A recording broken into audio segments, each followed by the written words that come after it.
Okay, President Rudley, we are all set. Okay, thank you, Brian. Mhm.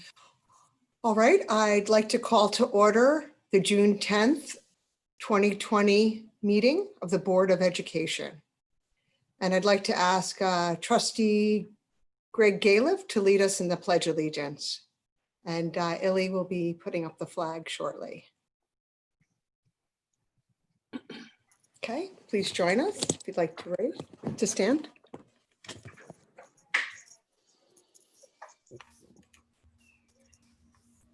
I pledge allegiance To the To the flag. flag flag of the United States, United States of America, and to to the the the republic Republic for which it stands, one nation, one nation, under under God, God, indivisible, indivisible, with with liberty liberty and and and justice justice for all.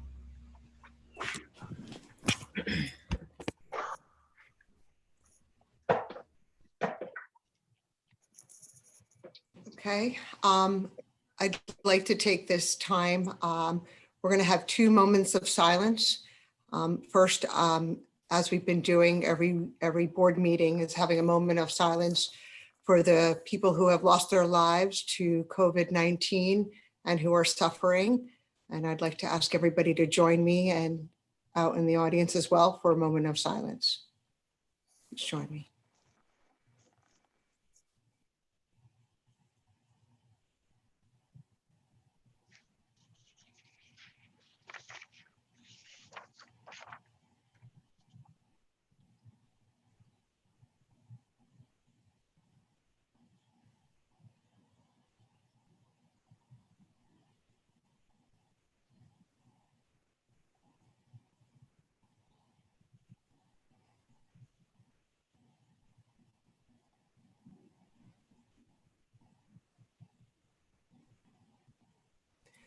Thank you. And I'd like to thank you very much. And Dr. Sanchez. Sure, thank you. So we want to have another moment of silence. In this case, I'm just going to read an excerpt from a letter that I wrote, or that collaboratively we wrote to our community in response to some of the acts of racism that we've seen across our country. So we have a strong sense of responsibility to respond to ongoing acts of racism that have continually threatened the moral fabric of our country. The senseless deaths of George Floyd, Breonna Taylor, and many other Black Americans have sparked riots, as well as protests. As Dr. Martin Luther King Jr. asserted, social justice and progress are the best guarantors of peace. Along with the rest of our society, our schools are committed to social justice and progress. For this reason, at this time, we want to have a moment of silence and solidarity for those that have passed and our continued commitment to end racism across the country. And so for that reason, I'd ask everyone to please join me in a moment of silence.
Thank you.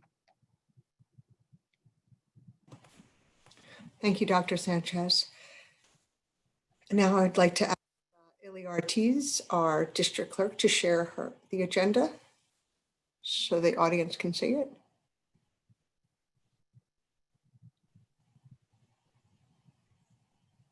And while Illy's doing that, I'd like to welcome everybody to our meeting.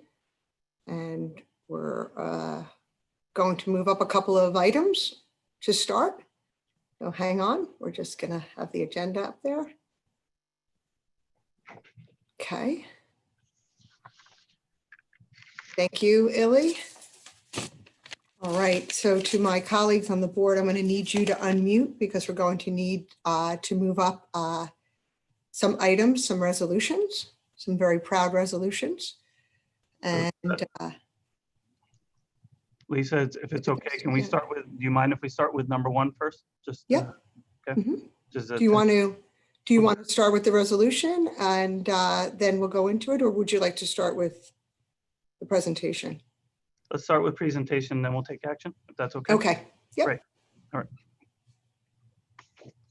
All right, so Brian, I think you need to share. Give me access.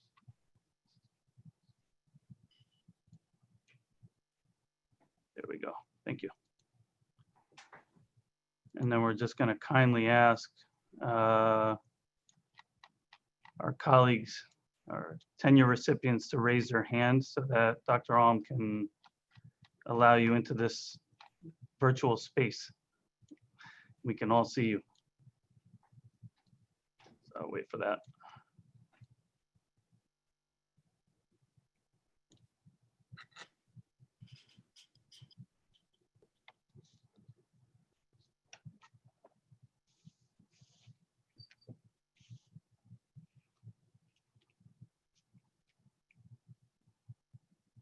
Here they come.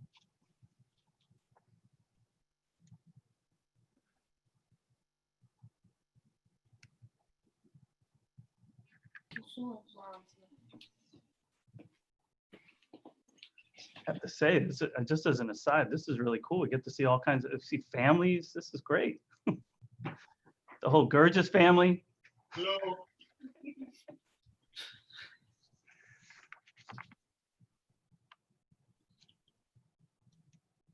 All right, is that everyone, Brian? Or are we still waiting for a few? There's some few more, right?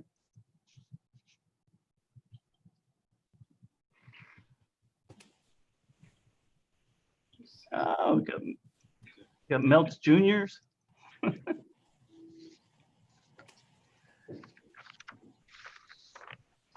Yeah, everybody feel free to share your camera. It's great. Yeah. Or turn on your camera, rather.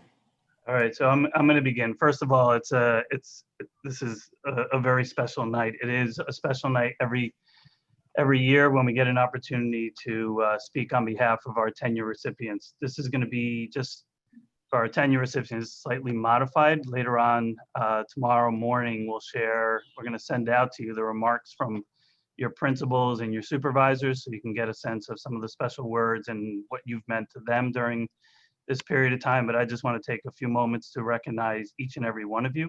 And then in turn, I'm going to ask the Board of Education later on to take action to grant you tenure. So the first is— Ray, can I interrupt you just 1 second? Can you Sure. just stop sharing for 1 second? That way our live stream captures all of their faces, all in the room, Sure. just Yep. just for a couple seconds. There's everybody. You know what? I'm actually going to take out the camera and take a photo of everybody. It's probably the only way to do it. Everyone say cheese. Or tenure, either one. Looks like we have 2 pages. Yep. Wow, this is actually kind of— I'm sorry, I'm just overwhelmed by this. This is like, the family piece is really neat. All right, so let me, is it okay, Brian? We're Yep, good? you're good. Yep, All right, thank you. here we go. So I'm going to just share a few words. First of all, again, congratulations in advance to everybody. But I want to give a sense for the viewing audience and probably a little bit of a reminder to each of our educators who are receiving tenure this evening of just what you went through to get, number one, to get your position, knowing first of all that any opening that happens in Ossining is an extremely rigorous process. There are hundreds, if not sometimes thousands of resumes that we go through to eventually select one individual to join our Ossining family.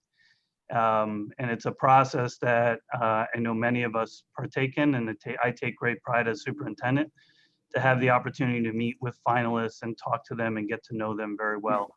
Many of you in this audience and are getting tenure are also Ossining High School graduates. And we're very, very proud of that as well. Not only of the work you've done, but also that you've, moved your, kind of filled the circle and came back to serve our community here in Ossining. And I think that speaks volumes to who you are and also what Ossining is all about.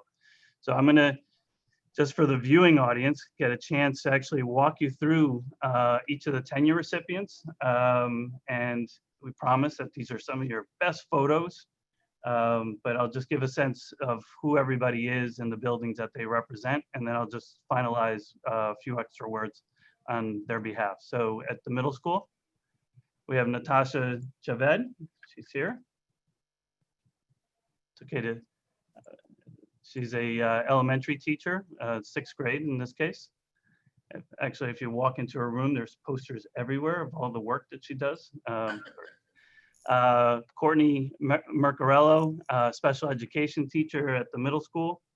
Actually, Courtney and I have some history, which she and I met, I think, after speaking at one of her classes in Fordham. We have an outstanding assistant principal getting tenure, Dr. Dulce Barker at AMD. At Brookside, we have Valerie Meltz, and you can see her and her family. They're giving her a round of applause. Kyanne Williams, elementary teacher at Brookside School. At Claremont, Brian Jacobi. I'm just gonna ask Brian if you can give me a thumbs up. Are the kids sleeping, Brian? We're gonna be quiet. Erica O'Brien. Adanna Smith Wilson, a social worker at Claremont. Pamela Tavarez, elementary teacher at Claremont. Moving on to Ossining High School, we have Kim Clifford, who's a special education teacher. Neil Walker, one of our music teachers at Ossining High School. At Park School, her last name just changed, so I'm sorry in advance. Verdiana Ciliberti, did I say that correctly? Elementary teacher at Park School. Grace Duran, elementary teacher at Park. Darrell Nowak, speech teacher at Park School. At Roosevelt, Michelle Gurgis.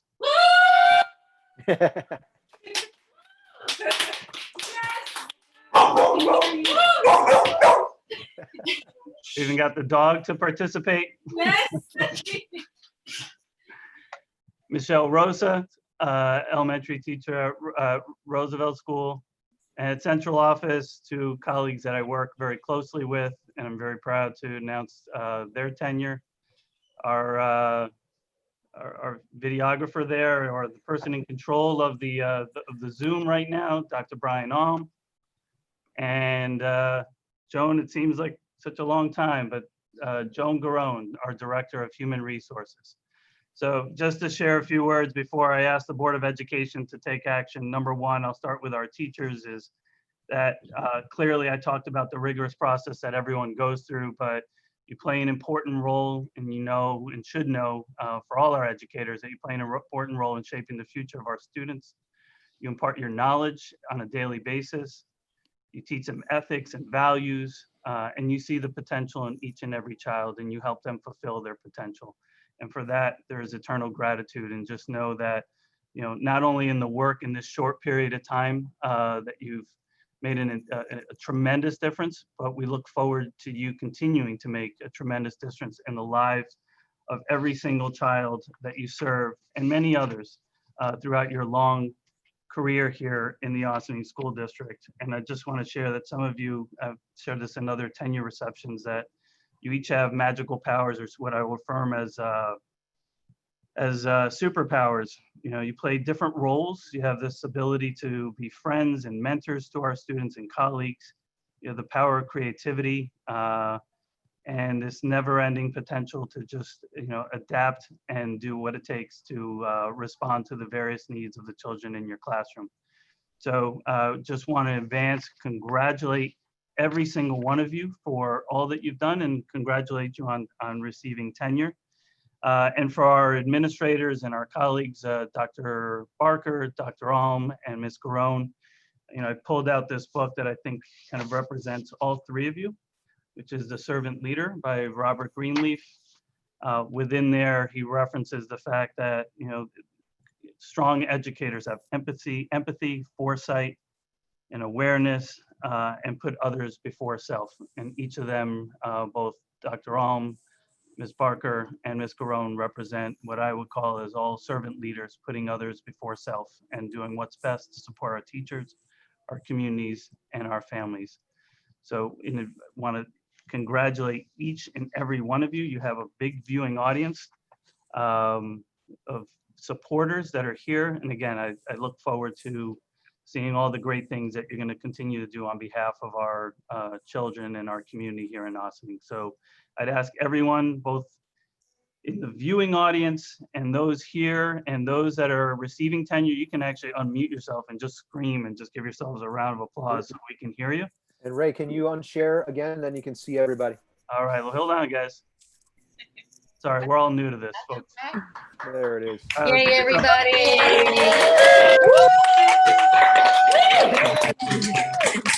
Congratulations. So happy. Oh my gosh. All right, so I'm going to turn to the Board of Education. Let's do this. Let's take action on the resolution. So then it becomes official. All right. Hang Okay, in there, great. tenure recipients. Okay, great.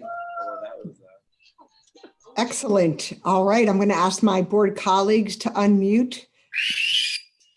And I'm going to ask for a motion to move up resolution 7.1, 7.2, and 7.3. So moved. Second, Diana.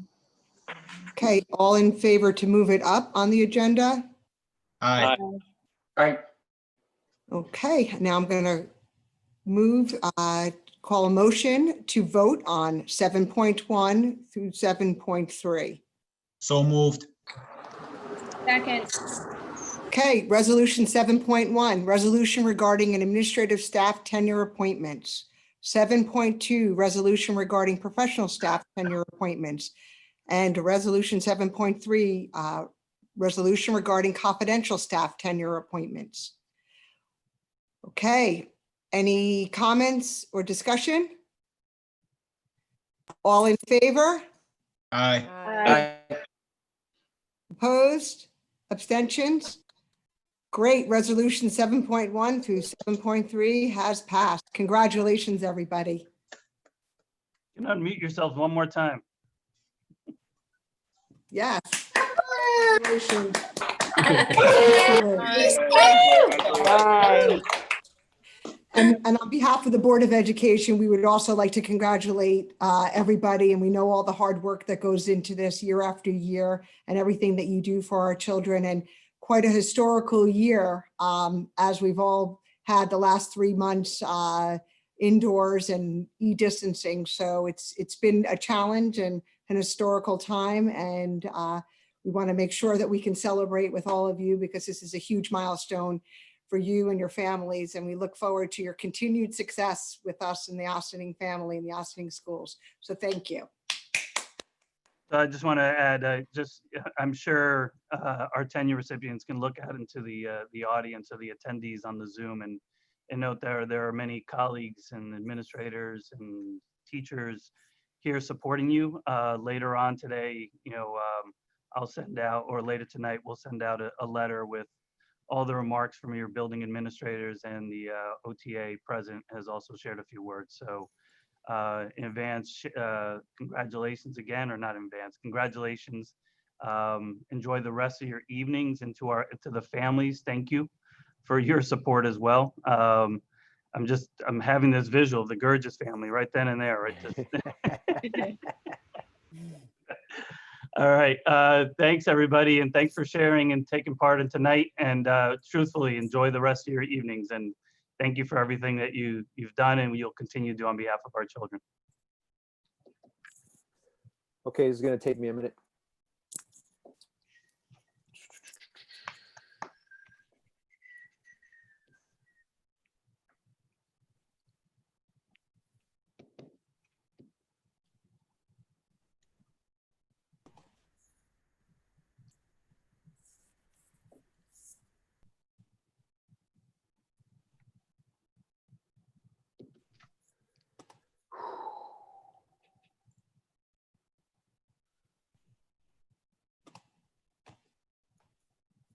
And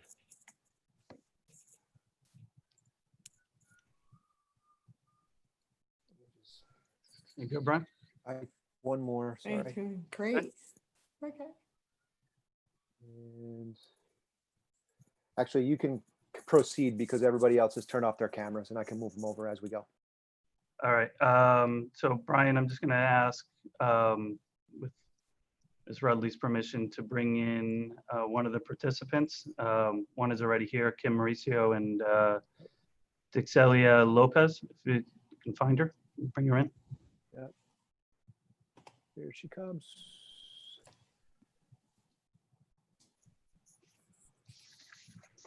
And we're going to ask the board to consider moving up 7.5 through 7.8. Okay. Great. I'd like to Dixelia, you can turn on your camera if you'd like. There she is. Hi, welcome. Okay, I'm going to ask my colleagues on the board to unmute their mics, and I'd like to take a motion to move up resolution 7.5 through 7.8. So moved. Second. Okay, all in favor? Aye. Aye. Aye. Opposed? Abstentions?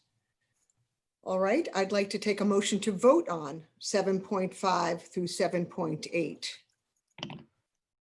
So moved. Second. Okay, 7.5, resolution regarding administrative staff resignation. Resolution 7.6, resolution reporting regarding confidential staff layoff. 7.7, resolution regarding creation of administrative staff position. And 7.8, resolution regarding an administrative staff appointments. Okay, any discussion or comments? All in favor? Aye. Aye. Aye. Opposed? Abstentions? Okay, resolution 7.5 through 7.8 has passed. Okay, so it's, Sanchez, you're on. yep, I think it's my turn. So I'm going to start off by congratulating Dixelia Lopez, who's going to be our new director of guidance at Ossining High School. We're very, very pleased to have her. I mean, I'm sure if you viewed the viewing audience, I'm looking at Ms. Cyples, we're all smiling. So because we're excited about having you on board. She comes to us from Putnam Northern Westchester BOCES, where she's been a bilingual psychologist, but has a 5-page resume of experience. All, I think, we're all gonna benefit and learn from her expertise. And I know that she'll continue the work that Ms. Mauricio has started as Director of Guidance and continue to take us on to a new level, supporting the team at Ossining High School and some of our clinical staff. She's currently at Bank Street College as part of the Future Leaders Academy, and that's a very prestigious program because that's a program in which school superintendents have to select. You have to be selected and recommended by your superintendent. But she's regionally providing professional development and comes with just glowing recommendations, and having had the opportunity just truthfully to have had Dixelia in class, she pushes my thinking, and I know she'll continue to push the thinking of everyone else with a true lens on equity for all children and what's best for them. So I'm very, very excited to have you on board. And congratulations, virtual hug. And I just want to say, Dixelia, welcome to the Ossining family and congratulations on joining us. And we look forward to you as well being part of our Ossining community and all the good work that goes into running our guidance department. And we are very happy to have you here. So thank you. Welcome aboard. You can unmute yourself if you want to say anything at all. There's no pressure. Although I feel like I just put pressure on you. I just want to say thank you for having me. I am very excited to be joining Ossining. Well, congratulations in that. So, and I know the team, the staff, and the administrative team are very excited to have you on board. So, congratulations. And I want to take a moment now to congratulate, because we did get a resignation, but she's not leaving us. She's just taking on a new role in a different capacity. Ms. Kimberly Mauricio is going to be our Executive Director of Student Services, with primary responsibilities of providing continued oversight over our special education program, along with Maureen Buzang Hill. You know, in a short period in time, call her a transformational leader, and working with the team and working with the guidance department to elevate practices and support our students. And she comes with, you know, prior to that, has just robust experience in the area of special education, and just a wonderful colleague and a great thinker as well. And I look forward to working with her now in a central office capacity, along with the rest of the team, to support not only our students, but our staff, and work collaboratively with our entire leadership team. So I just want to congratulate Kimberly Mauricio on her new role as the Executive Director for Student Services. So please join me in giving them both a round of applause. And Kim, you too can say anything if you want to. Just want to provide the floor. Well, it's always an honor just to be part of the Ossining family, first and foremost. But the second thing is just to continue the great work and being surrounded by such incredibly intelligent, loving, caring individuals that honestly put our students and families first. So I am just incredibly blessed and fortunate to be working with all of you, and I can't thank you enough for this opportunity. Thanks, Kim. And I also wanted to say on behalf of the board as well, your amazing work as director of our guidance department, and all the great work we know you're going to continue to do in our district. Just thank you so much. And we're so happy that you and your family have come down from Buffalo several years back, and that you're with us. And especially during this most difficult time, leading our high school students through a very difficult time as they graduated in the 2020 year of a big shift in how learning was delivered. So thank you for bringing our high school through that. And we look forward to all the great things you'll continue to do. So thank you, Kim. Okay. So that's a lot of excitement for the start of the meeting. All right, so I'm gonna, Dixelia, you're welcome to stay. We're gonna just push you back into the, not push you, but guide you back into the panelist realm. And then Dr. Alm, we have a few presentations that we're gonna begin, if that's okay, Ms. Rudley will begin with our next set of agenda items.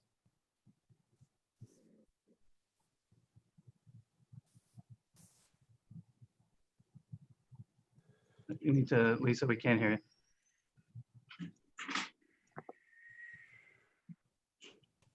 Sorry, we're going to move into the presentation of the summer school. Yep. Okay, and presenting will be Many people. many people. Many, many people. Yeah, they're Many coming. people. Yep.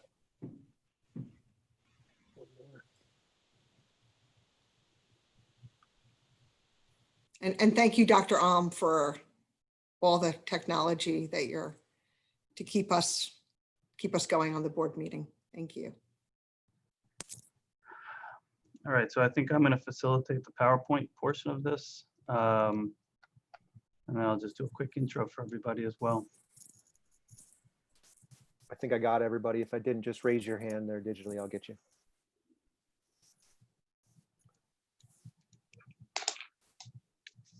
Oh, yeah. Okay. Thank you. Sorry, Maureen. Thank you. All right, so I'm going to turn it over to my colleagues, but I just want to kind of set the stage here in that clearly, our summer programs are just a continuation. We really know and value the importance of our extended learning opportunities that we're able to provide for our students. With that said, obviously, the COVID virus has presented some extreme challenges for us as educators and has led us to rethink the manner in which we provide instruction as we continue to support students over the summer months. So just in advance, I want to thank the individuals here that have been working diligently to lift enriching and meaningful opportunities for learning for our students. It would be remiss if I didn't also thank Dr. Alm and Ms. Sipos for their work in supporting some of the ideas that you'll see here. And this is happening lightning speed. And they're all really adapting, taking things that worked for us, and now thinking carefully about what does it really mean as we look towards the summer months. So with that, I'm just going to turn it over to, I know it's our elementaries, but I'm going to turn it over to, is it Ms. Rogers or Ms. Dollar?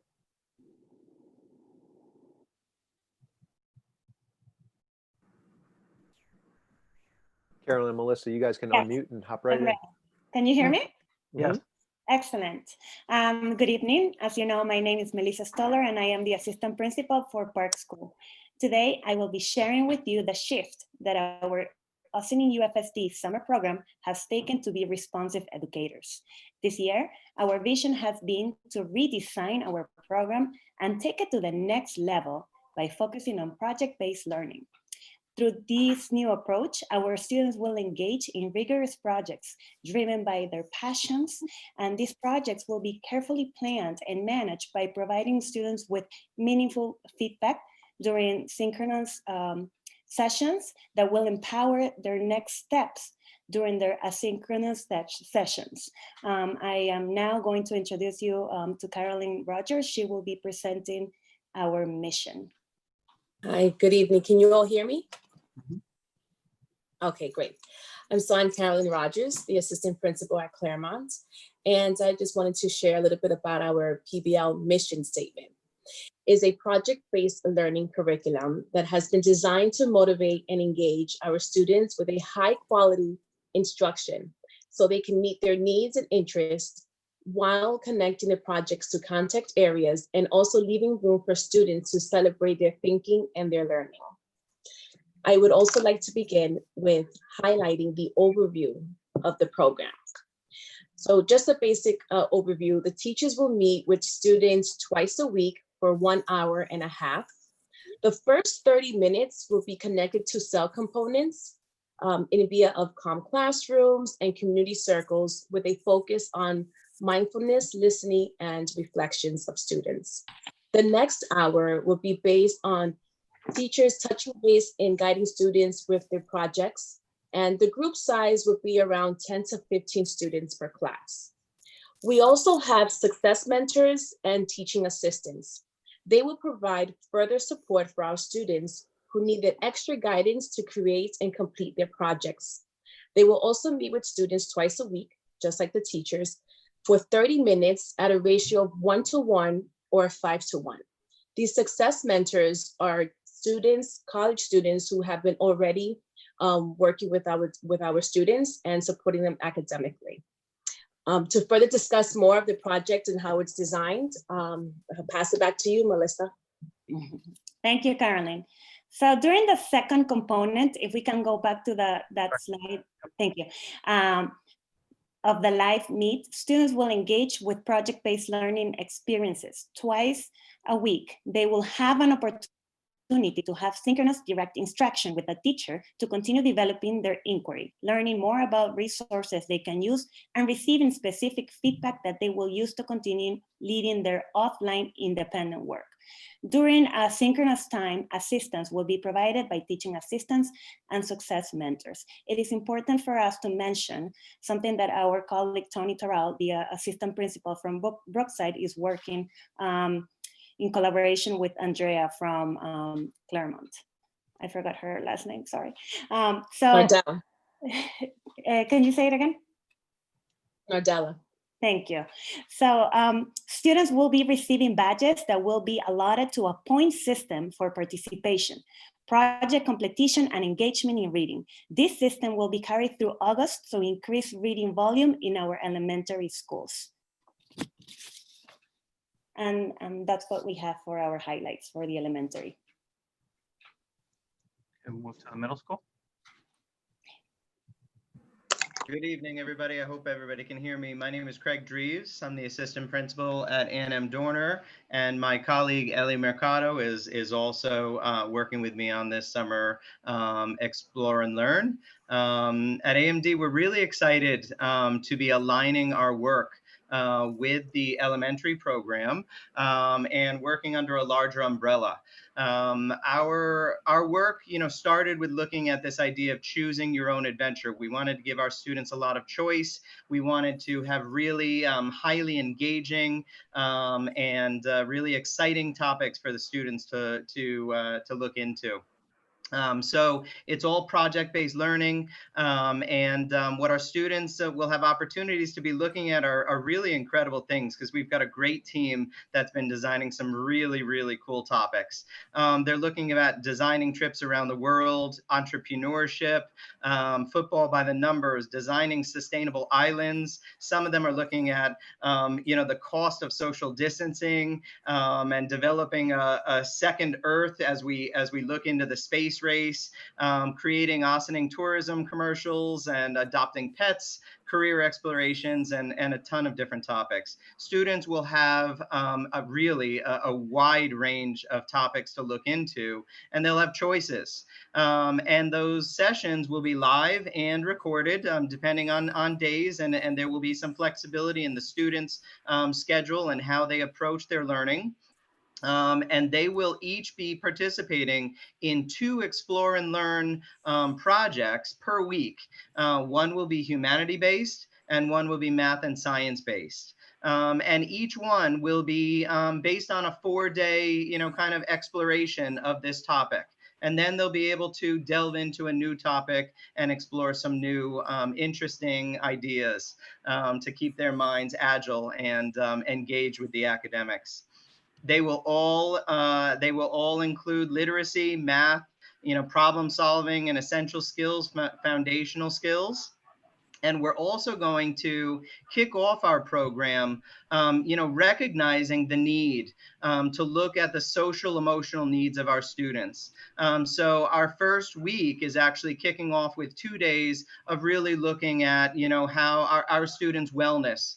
And we're going to be doing some really explicit lessons and some explicit work on giving our students the skills to be successful in a virtual learning environment, in case that is part of our reality next year. We want them to be successful and have those skills.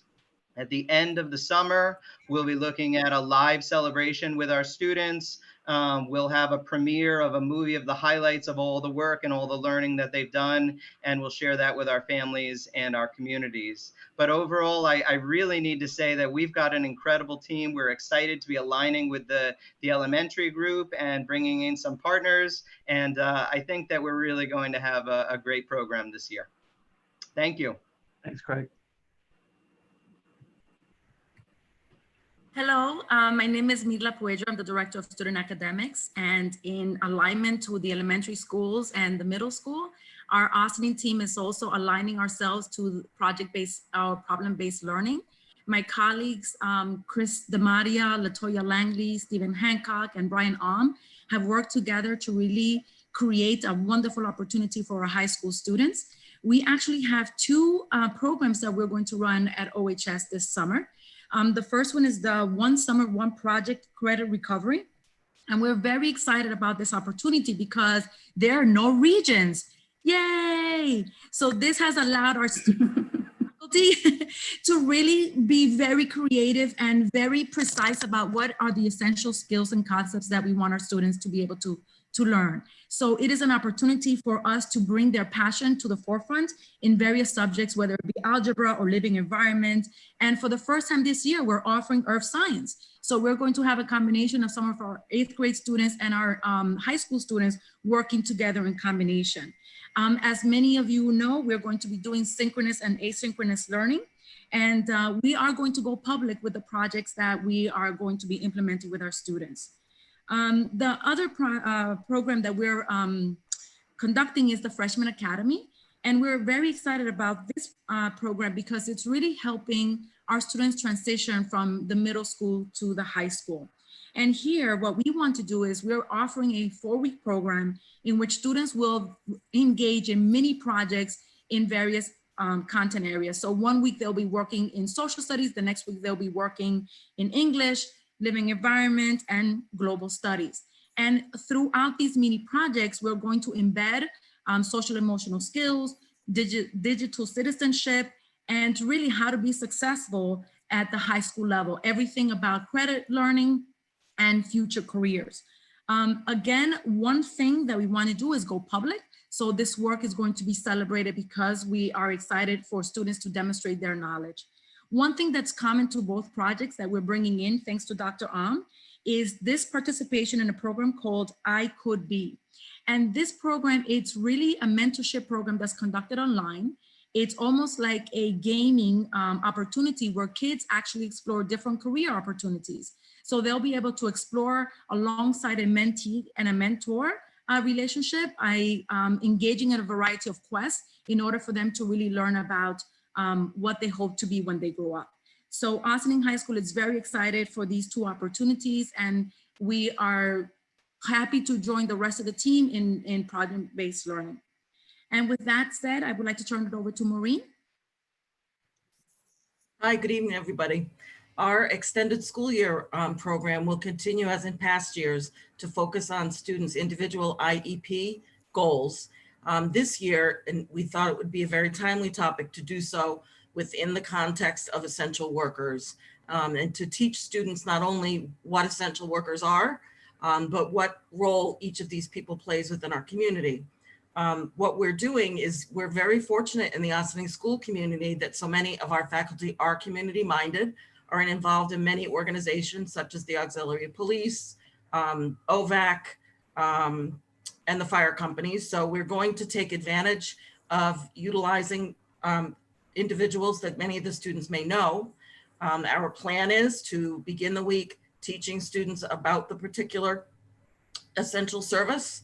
And then by the end of the week, have an opportunity for the students to take a virtual tour of that person's work site with that worker. And some of them will be very familiar to the students during the course of the week to help them build questioning and interviewing skills so that they can interview that person. So building vocabulary around the essential workers, and also giving students, particularly who are older, opportunities to kind of get a glimpse into pre-vocational and start thinking about what their interests may be so that we can better work in their interest in our supported employment when they come back to school in the fall.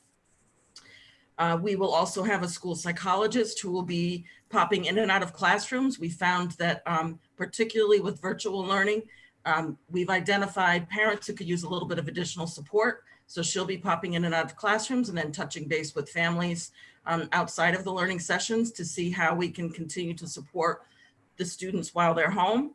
One of our big pushes over the summer will be to desensitize students both to seeing people in masks as well as to them wearing and building a tolerance for wearing masks as well.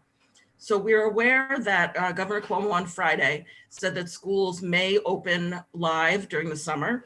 So this has been our virtual plan has been in place since we began planning. But moving forward, we're really working closely to see whether we can open with safety and health of our students and our employees and our families in mind. And we'll be really finalizing that decision hopefully by the end of the week or early next week.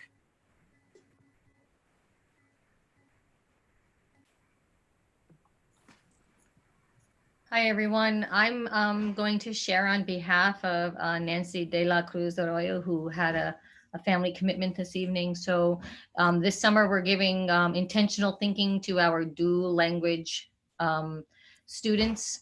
The overarching goal for our work with our dual language students is to continue to grow their oral language development. So we want to support our dual language students, not only in their first language, but obviously very much so in their second language. We're embedding some of the work around our students into our summer Explore and Learn. So there will be offerings, multiple offerings. We've had a lovely number of people who have raised their hand to offer bilingual project-based learning and Spanish project-based learning. So there will be opportunities for our dual language children to take advantage of what's being developed in the summer Explore and Learn with a real focus on their first language, but a real focus on their second language. The other thing we're very excited about is our bilingual language partners. So Ossining High School has a large number of students who are really would love to advance their community service. And we are gathering those students with some support from an educator at the high school to match our high school students with our dual language students to experience 2 half-hour sessions every week throughout the summer where they can engage in theme-based conversations to develop oral language. And the last thing we wanted to share is just the partnerships that we are, continue with Ossining Public Library, gathering resources and programming for dual language. And in addition, as Melissa and Carolyn shared, part of the Summer Explore and Learn program, we are developing a very robust group of people who want to serve as tutors. And we have some tutors who are bilingual that we hope to really match up with some of our dual language children and give them opportunities just to have more one-to-one support to develop oral language. And so now I'll pass it on to Megan Mastrogiacomo, who will speak about community school highlights. Hi, everyone. It's so good to see you all. I'm the community school leader for the Ossining School District, and I have the honor of working with all of our partners in our community. I will say that through this experience, we've really come together and joined efforts in a collective impact way to support our Ossining families. And it's been a wonderful, wonderful time working with them. In addition to our current resources that are being offered that are mostly available to families out of Park School's meal distribution site, we have some other exciting highlights to share that will be happening this summer. We're working with various partners to really have a common agenda. We came together to say that we want to connect with our students this summer. We want to be able to give them opportunities, enriching opportunities. So we've invited our partners to join our Summer Explore and Learn at the elementary level and the secondary level. And in addition to that, if that fit doesn't work for them, they're going to be offering their own one-off experiences for our families. For example, we currently have T-Town, who has committed to Wildlife Wednesdays. So every Wednesday, they're going to do some sort of wildlife experience. And these will all be centralized on one page. So our families can access all of the different experiences on one site. In addition to that, we're bringing back the Ossining Loves to Read initiative, again, with various partners. The Ossining Public Library, Neighbors Link, Open Door, and the Town and Village have come together to really inspire our students this summer to read through volume, access, choice, and accountability. This is one of the things that we're working on now, and it's evolving day by day. But I will say that books will be everywhere in Ossining. At any events that we have, you will find books. We're working on a website for students to be able to share what they're reading, possibly partake in book talks, and even give book recommendations. So there's going to be a lot of exciting things through reading. And I've been charged by someone to get thousands of books in Ossining, and that is my goal, so we can get them into the hands of our kids. And the other last thing that I will share that we are doing is creating personal bundles through a Google form, and they will be shared district-wide to our students, and we'll be packing them. Kids can share what they want to read, if it's a series, this author, and they will be available for pickup or delivery as well. And then lastly, one of the things that all of the partners talked very strongly about was really getting our kids outdoors however we can. So I've been working with, again, outside organizations. One of the things that is currently almost finalized is our partnership with the Rockefeller State Park. We are going to be creating 3 grab and go experiences for families to go whenever they can. And then in addition to that, they are going to be joining our virtual efforts. And lastly, they're going to be hosting a small cohort of our students to participate in a mini series on site at the park. So more to come on that. It's really exciting stuff. I'm looking forward to it, and I'm hoping our families are excited and our students are excited. Thank you. Now we're going to share with you the dates that our Summer Explore and Learn elementary program will be facilitated. So it will be 4 weeks. It has 2 sessions. Session 1 is from July 6th through July 16th, Mondays through Thursdays. And session 2 will be from July 20th to July 30th. Again, Mondays through Thursdays. Now, Caroline is going to share with you where we currently are in that process. Okay, thank you, Melissa. So we are currently in the process. This week, we've sent out the teacher postings along with the program's overview. And we also sent out and created student surveys. We asked teachers if they can include those surveys in their family emails. And within those surveys, it's questions in regards asking students, what are their interests? What if they had a choice to do a project, what would it be? Like that, this can also be framed around the kids' interests and ideas, and we can have more motivation and engagement throughout the sessions. And also, we also asked families in this survey if they need a Chromebook device, if they already have one, or if they need one. Like that, our students and families are all equipped and ready to go before the sessions begin on July 6th. So the last week of June 29th to July 2nd, that is when we will do a technology drive and just make sure that all the logistics are done before the program begins. And now I would pass it to Carrie Ann, I believe. The very last slide in our deck for our summer update just includes all the dates for all of the programs. So you'll just see here ESY dates, July 1st through August 12th, elementary, 2 sessions as was shared, AMD, July 8th through August 4th. And you'll see also our Ossining High School program dates all listed here on this last page. So we just really, you know, on behalf of everyone that presented, and I have to say, there's just so many people doing such big thinking and creative thinking and innovative thinking to really offer our kids a very robust, enriching summer experience. And thanks to Brian and all the secondary people who came together with the elementary, and you could, I hope that you see a system lined up for a summer of really having fun with our kids. Thank you, everybody.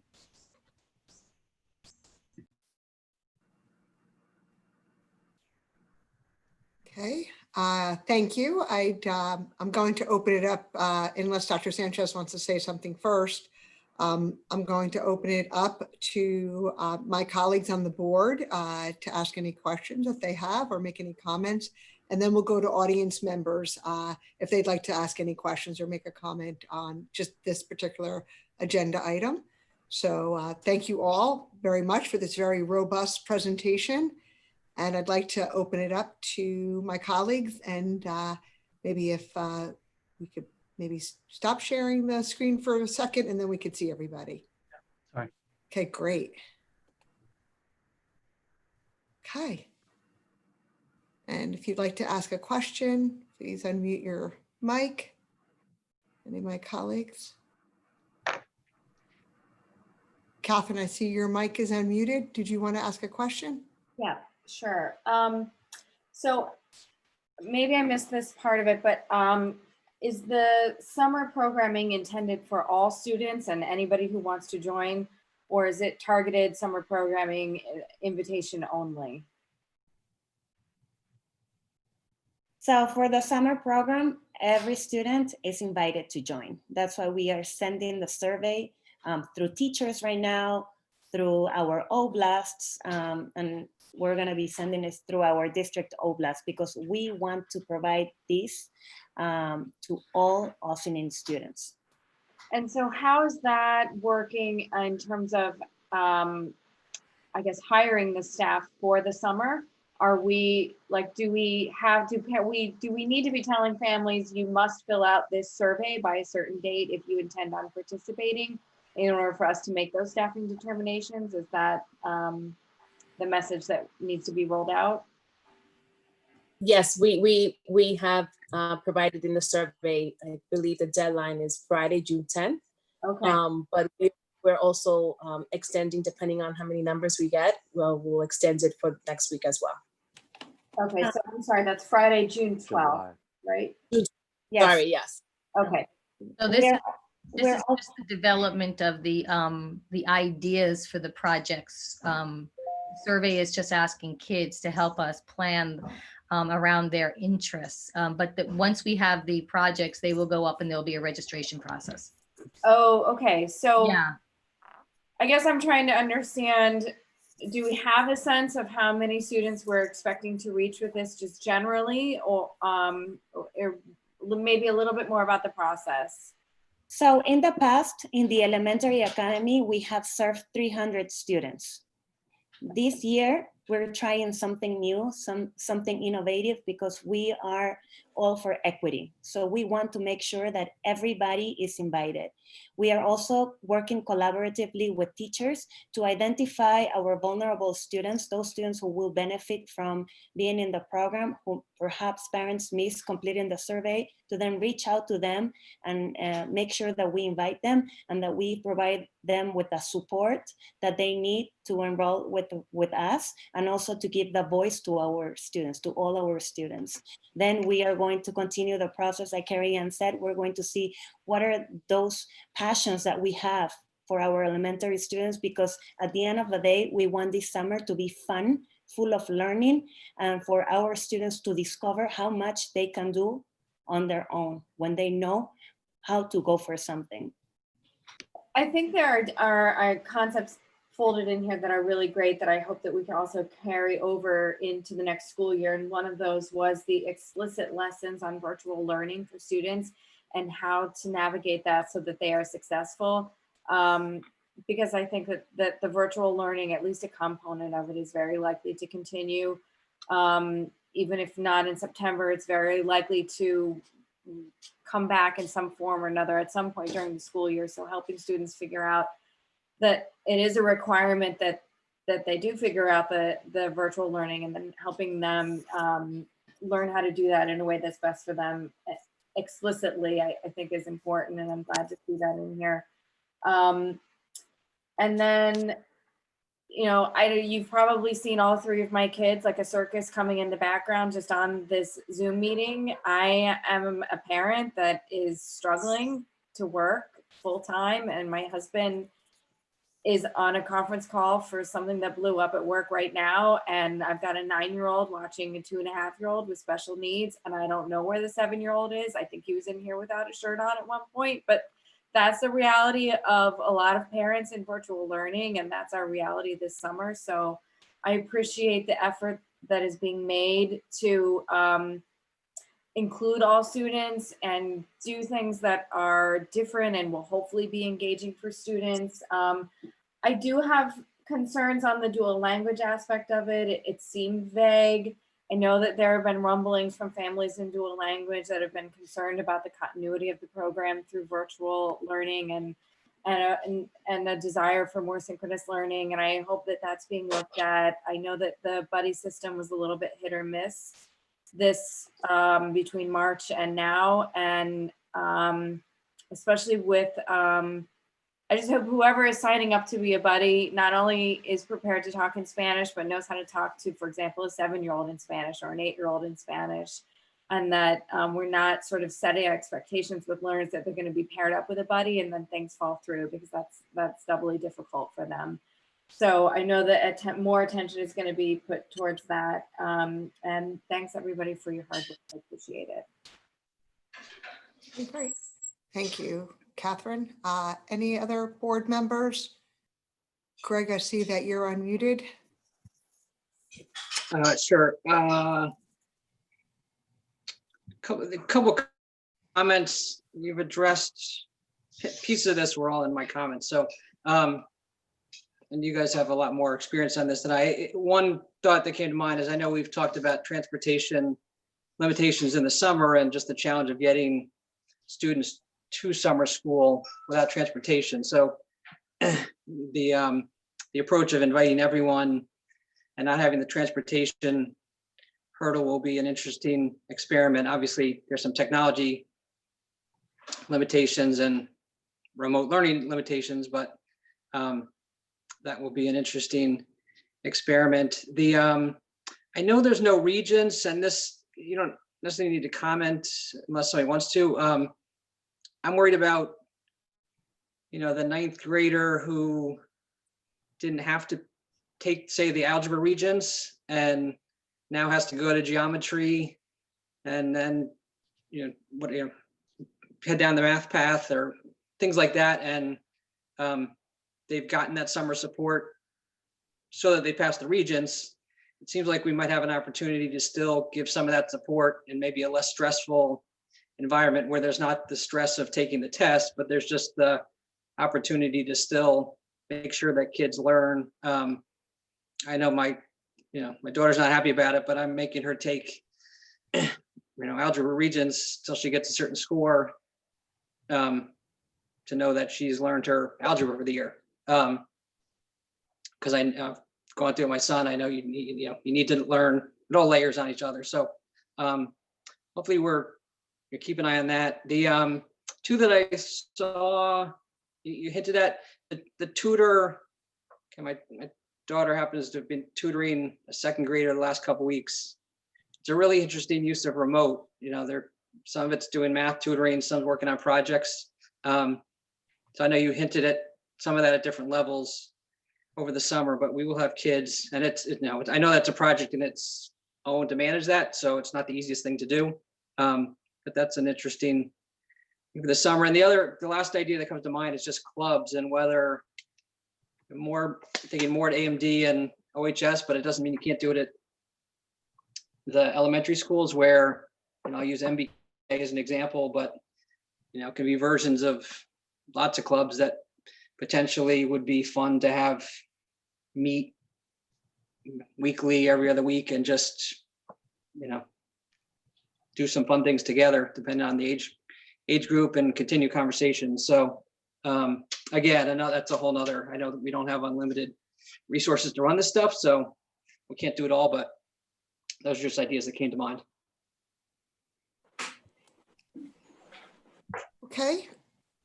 Any other of my colleagues have any questions? All right, before I open, I have a question. Okay, go ahead. Yeah, Right. so just on the AMD session, so I see in the elementaries, we're doing 2 sessions. Is AMD one continuous session, or are we considering a couple sessions there? How is the AMD program working? It's actually, so it's 4 weeks long, with 3 weeks of mini explore and learns, which are 4 days each. So it's kind of like, week-long sessions. We find that, our students really, their ability to, to stay focused and to really dig deep at this point, especially in this virtual environment. We found that, that this was a tough time for that, especially during the summer, and especially if we're gonna be asking them to be doing this learning on the screen. So what we did is we really broke down our program into a mini week where we do the SEL and the explicit teaching of of how to be successful in a virtual environment. Then we go into adventure or explore and learn week number 1, where they'll take on 2 projects. Then there's a fresh start. And week 2, they do the same thing. They take 2 projects. Week 3, they do the same thing. They take 2 projects. And then the final week, that will be celebrating all of their work. So it's one large session broken down into 3 smaller parts. Okay.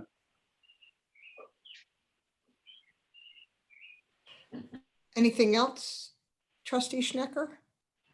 Nope, that's all. Okay, great. Now, and the way I am able to monitor this is when my colleagues have their mics on or off. So, so if I see your mic off, I'm going to ask you to talk. So, all right, I have a couple of questions before I go to the audience.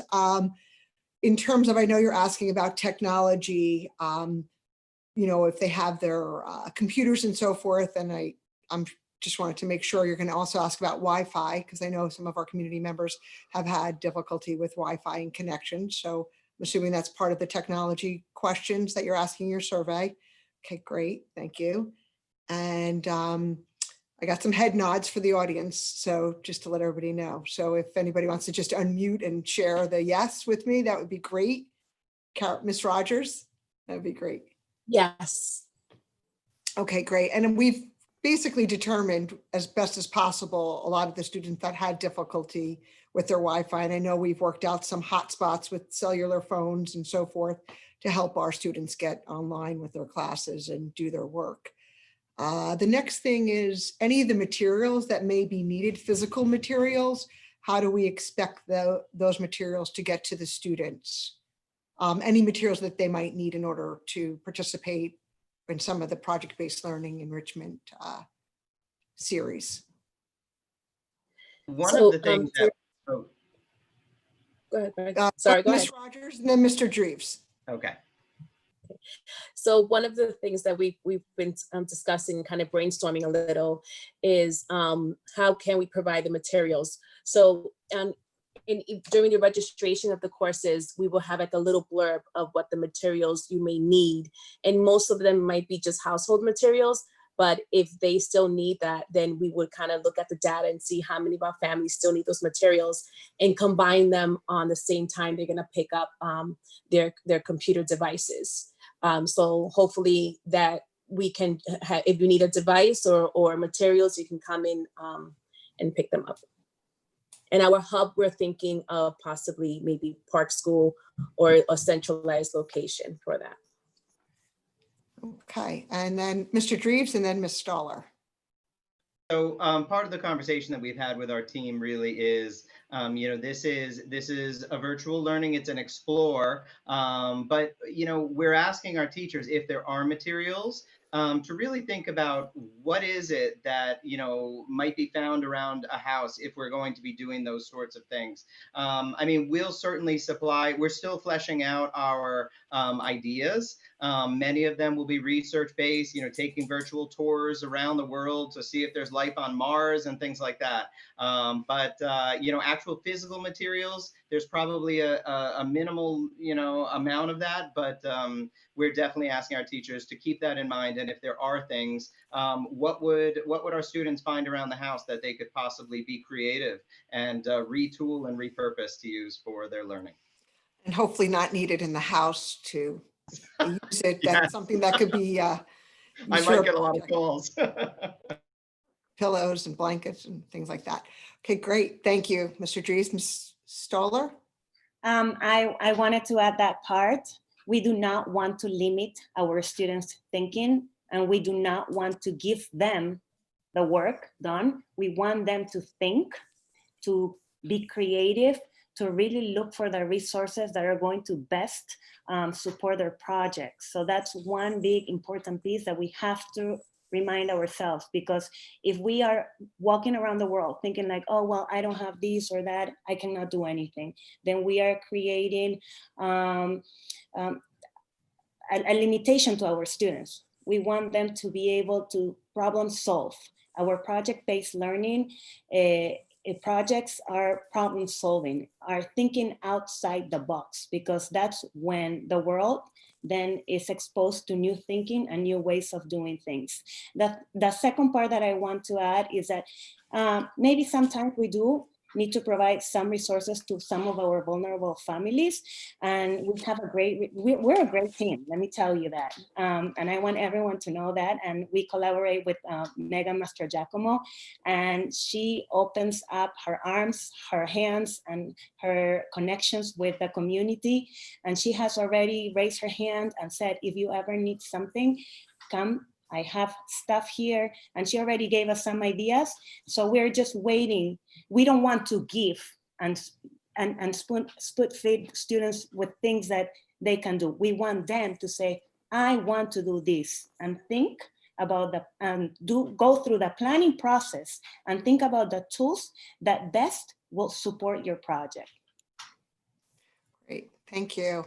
And then my final comment and question is, as you know, what we've had several events in Ossining to discuss the current murder of George Floyd and all the events that have been happening in the protests. And I know a lot of students and community members are asking, are having many conversations and looking to take action. And one of the actions is to increase more conversations and our curriculum. And I was just wanted to ask if there's the opportunity within the summer enrichment program for those conversations. And I will also say that I know when things happen in our community, devastating things happen and tragic events, that there is always our community, our school community that opens up the supports. And I wanted to just talk to everybody a little bit about this opportunity during the summer enrichment to continue to have age appropriate discussions and to have that opportunity for our students and educators to have discussions around racism in America.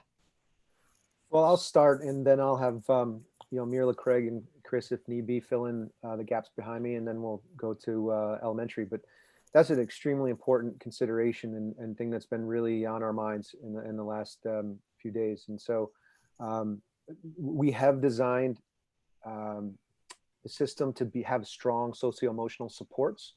So there's certainly, and there is a significant amount of live instruction. So there will be opportunities to engage with students around that. So it is our intention there is some professional learning that precedes these programs, and it is our intention to build the skill set and into that and build the capacity of these summer school educators to be able to facilitate conversations like that and be proactive about it, knowing that we're going to be, our kids are going to be raw and vulnerable as they always are, but even more so in the present time.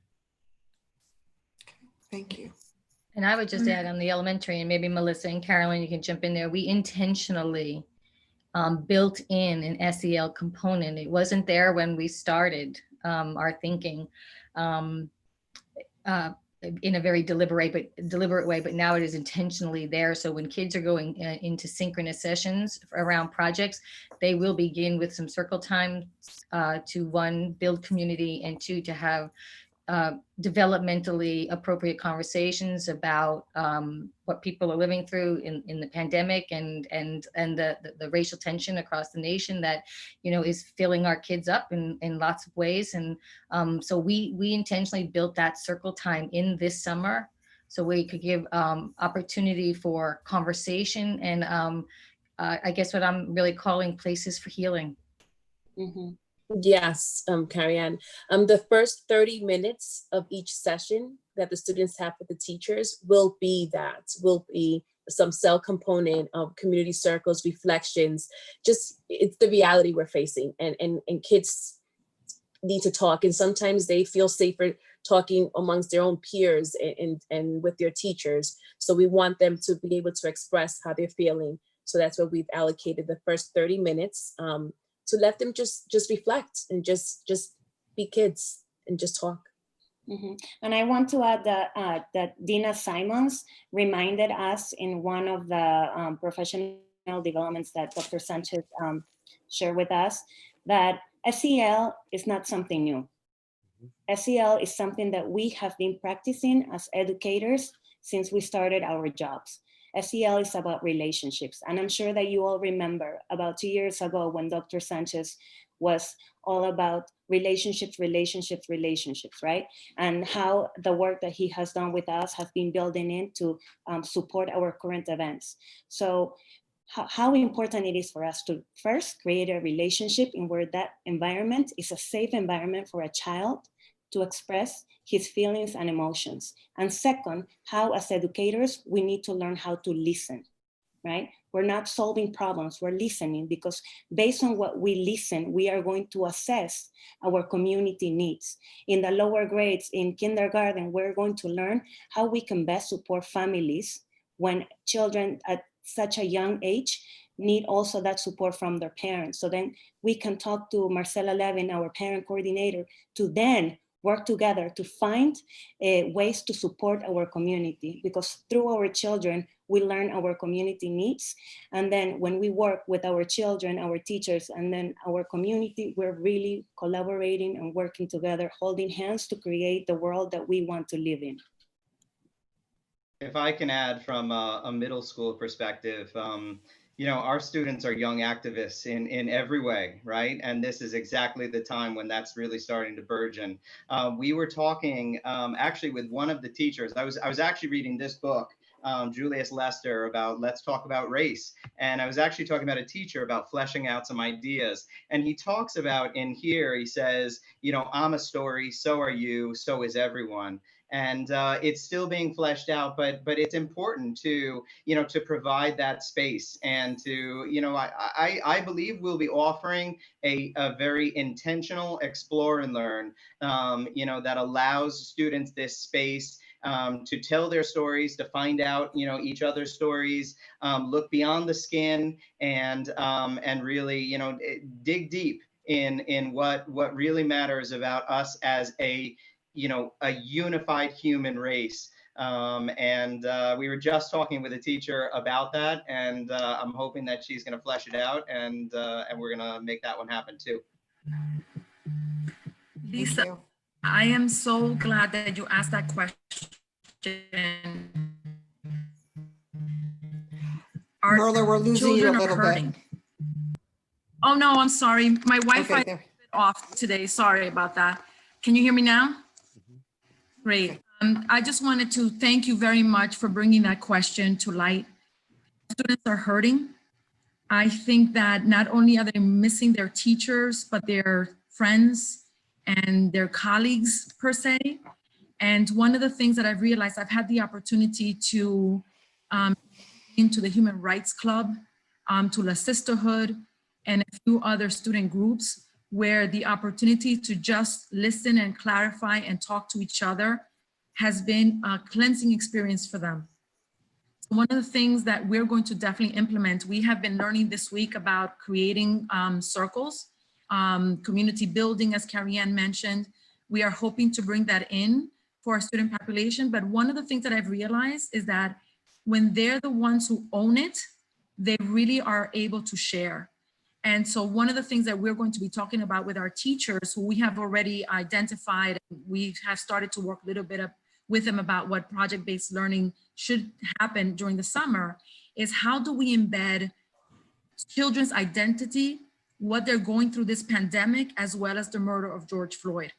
And how do you build that in a culturally responsive setting while you're teaching, but you're really helping to build this sense of joy as well, because I think that we're all feeling very sad, but how do we build joy within this sadness? I think that our teachers have embraced that. And I think that they're open and will be able to accommodate our students, even though they might not be 100% ready to have those discussions, because we'll be honest with you, I think that everybody's afraid because they don't know or have the right words to speak, but they are here for their students. And we want all the students and all the families to know that this is going to be integrated every single time that we meet with our students, where there's going to be space for them to talk and articulate how they're feeling, but more than that, what actions they will take. Our students are feeling powerless, but if they feel that there's one action that they can take, whether it's donate, sign a petition, create a petition, talk to a friend, those action steps will help them. So our teachers are going to guide our students in doing some of that work. So thank you for bringing that to light. And certainly within the ESY program, the student population wouldn't necessarily be equipped to have discussions about race, but we're being very careful and very deliberate when I talk about the community helpers or the essential workers whom we are identifying to meet with the students. We're being very intentional and very deliberate to ensure that the students see that helping professions are across demographics. And so that the students see themselves in the helping professions as well. Okay, thank you. Thank you, everybody. Charlie, if I could also say, I think that's really important to stress how foundational to our planning and thinking that aspect has been of our work. And I also want to set it against the backdrop, and you've heard a lot about problem and project-based learning. And as that being a strategy that I used for many years, it's actually one that starts with the real world problem and brings kids into the curriculum through their questions. And one of the things is that does is really make it in a real world setting, and nothing happens in isolation. That's a curricular backdrop that really makes the elbow room for lots of different kinds of conversations to come to the surface in a time where we know that our students want to talk and have questions about many things. Our curricular design and strategies are meant to make that room for kids to have those conversations, to feel that that level of our attentiveness to the social emotional learning, and really to get kids thinking also in a different way. Because I too have three kids at home, and feel that need for a different angle on the learning. And so I think you've seen that throughout the programs. And I think it's important just to emphasize that one of the hallmarks of that problem-based learning, as well as the projects, is that setting in the authentic context for our kids.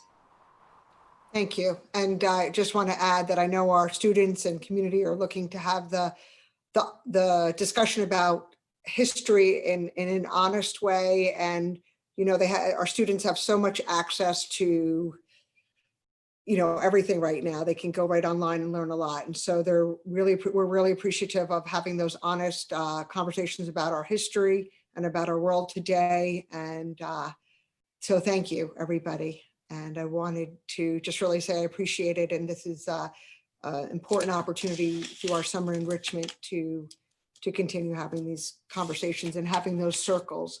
And we know that the research shows that if students have 3 to 5 trusted adults in their life, that they will have a sense of success and belonging and academic and personal success throughout their student career and their learning career. So thank you. I want to know if any of my colleagues have any questions or comments before we go to the audience. I see we have one audience member raising their hand. All right, we will bring in the audience member. Thank you, Brian. Oh, Melissa, did you have a question before we go to the audience? I saw you on mute. It's not too much of a question. Just wanted to kind of comment on some of the components of the structure of the summer learning. I'm very pleased to see that there's going to be, you know, some intention in going into the students' experiences. I know back in September we had the presentation on trauma-informed schools, and I think we learned a lot in that session, and some stuff we've, you know, learned along the way and learned before that.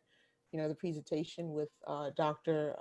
Harris, and, you know, how she was talking about that proverbial bear that some children will deal with. And I remember bringing up how sometimes that can be an external thing. It's not always an internal in the home type of thing. And now, here we are. There's several bears, so to speak, that our students will be have been dealing with. And I'm pleased to see that there will be a platform that will be taking that seriously and helping them unpack that, so that they can not only get the most out of the summer program, but hopefully that will alleviate some of the stressors that they will be coming back in the fall with. I was also pleased to see that, there's some elements in there surrounding digital citizenship and helping the students to become more responsible with how they engage with technology. Especially, I saw that there was a section in there about analyzing quote unquote fake news. Information literacy is extremely important, especially now that students will be engaging more independently with content. And so it's very important for them to be able to consume information, and not only consume information, but know how to differentiate what is actually valid and truthful. And so that's great. It's great to see that there's a lot of intention that went into the structure of the summer program.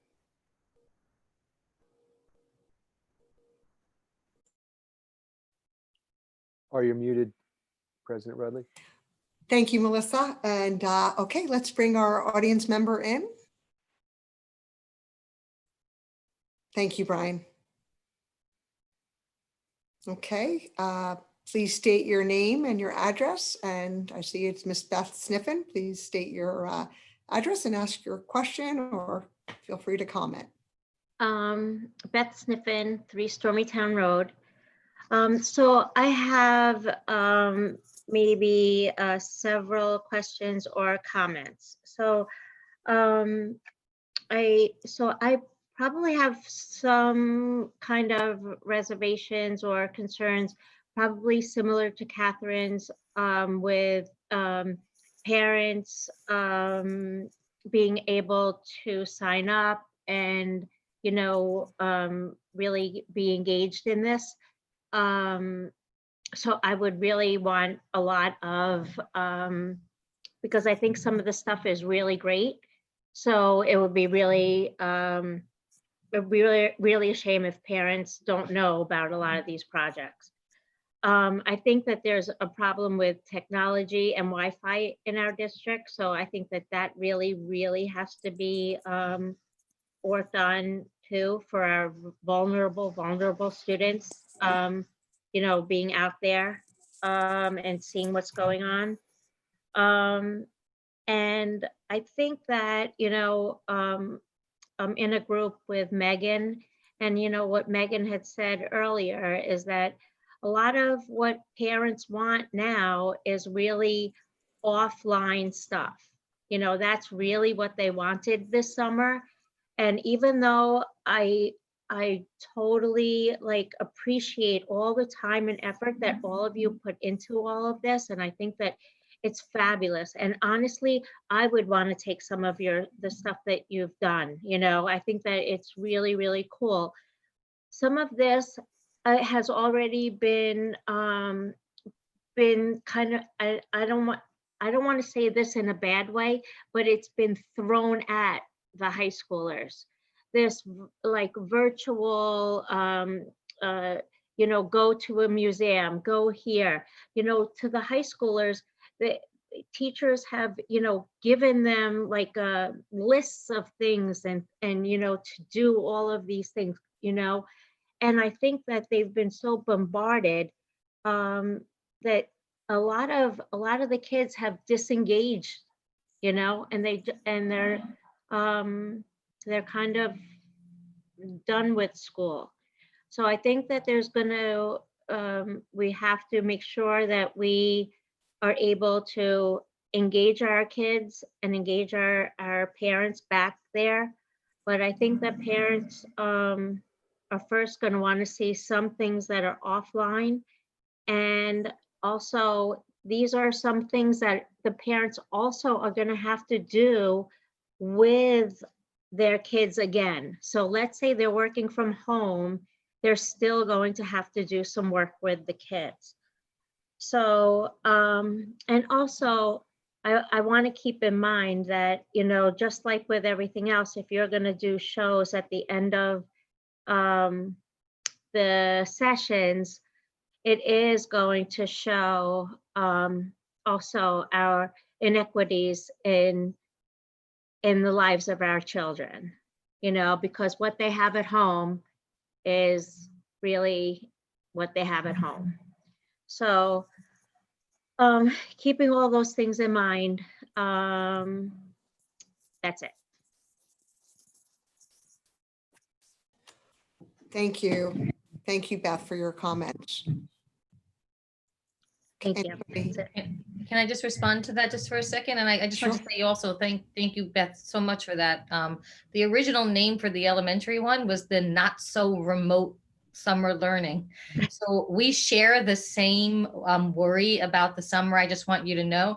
And our original, you know, plan was to like figure out a way to get our kids off screen. And so as we welcome project ideas and work with teachers, there's a real message to the staff that we agree with what you're saying, that we're not looking for kids to be on screens all summer. We're actually hoping to design getting our kids off screen as much as we possibly can and into their own passionate exploration of their own personal pursuit of something they want to learn.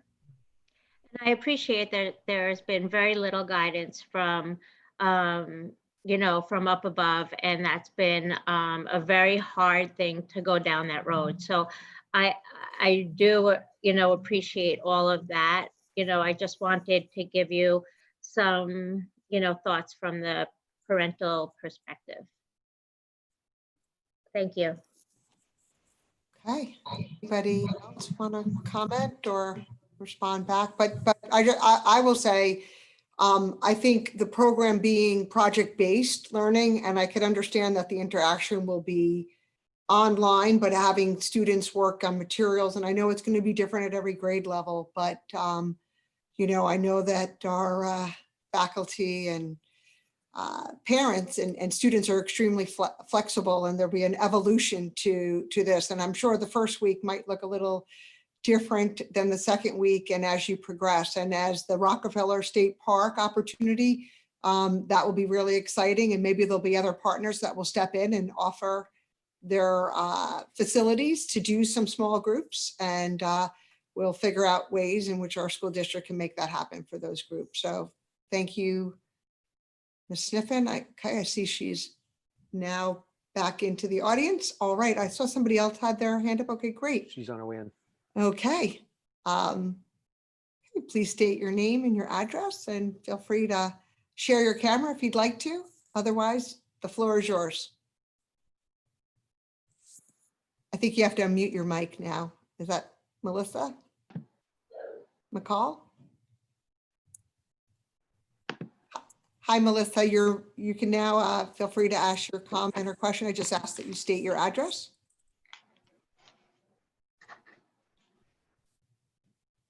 Melissa, can you hear us? She might have her mic off. All right, maybe we'll. All right, so maybe Melissa, we'll give you a chance to ask your question in a little while. Anybody else from the audience have a question? Just raise your hand digitally. Okay. Brian, I think we'll have to move Melissa McCall when you come back. Ask your question. Okay, great. All right, so thank you everybody for this part of our agenda and this presentation, and we look forward to more to come and how the summer enrichment program goes. And I know a lot of school districts around the state are making these plans, and I think though that our district offering it to everybody and to do this work is really important. So we're really looking forward to this. So kudos to everybody. And I know it's tremendous planning as you're trying to keep up with all the different executive orders and what's opening and what phase and what part of the state. So it's not easy. So Thank you, everybody. If I can, I just want to thank everyone as well. I think this is all the new planning for the summer program is starting while we're also trying to bring closure to a school year. So there's a reinvention of programming, and you saw a lot of deep thought into the work. So I just want to thank my colleagues for their effort and for tonight's presentation. And I'd be remiss if I didn't also say that this isn't just, we're not thinking it solely through the district lens. And I think it's important to also understand that we're working and partnering with others in our community to, whether it's the rec department, the public library, to elevate the level of opportunities that we can provide for all students across our community throughout the summer months. So more to come, and I appreciate also the questions and the thoughts from the Board of Education and our community members. It just helps us to kind of refine and make things a little bit stronger as we look forward to the start of the summer. So thank you everybody for being here tonight, and thank you for your leadership. Lisa, Ms. McCall put her question in the chat. What are the plans to build upon the spring? Okay, so usually the Q&A at the yeah, bottom. some technical. Okay, so we typically ask that our audience members ask their questions to us, and apparently she had some technical difficulties. It's around funding for the technology tools already. It's the second one. The second one is the one that. Oh, She's raised sorry. her hand to come back in if you want to. Okay, great. That would be great. Okay, bring her back in. Got it.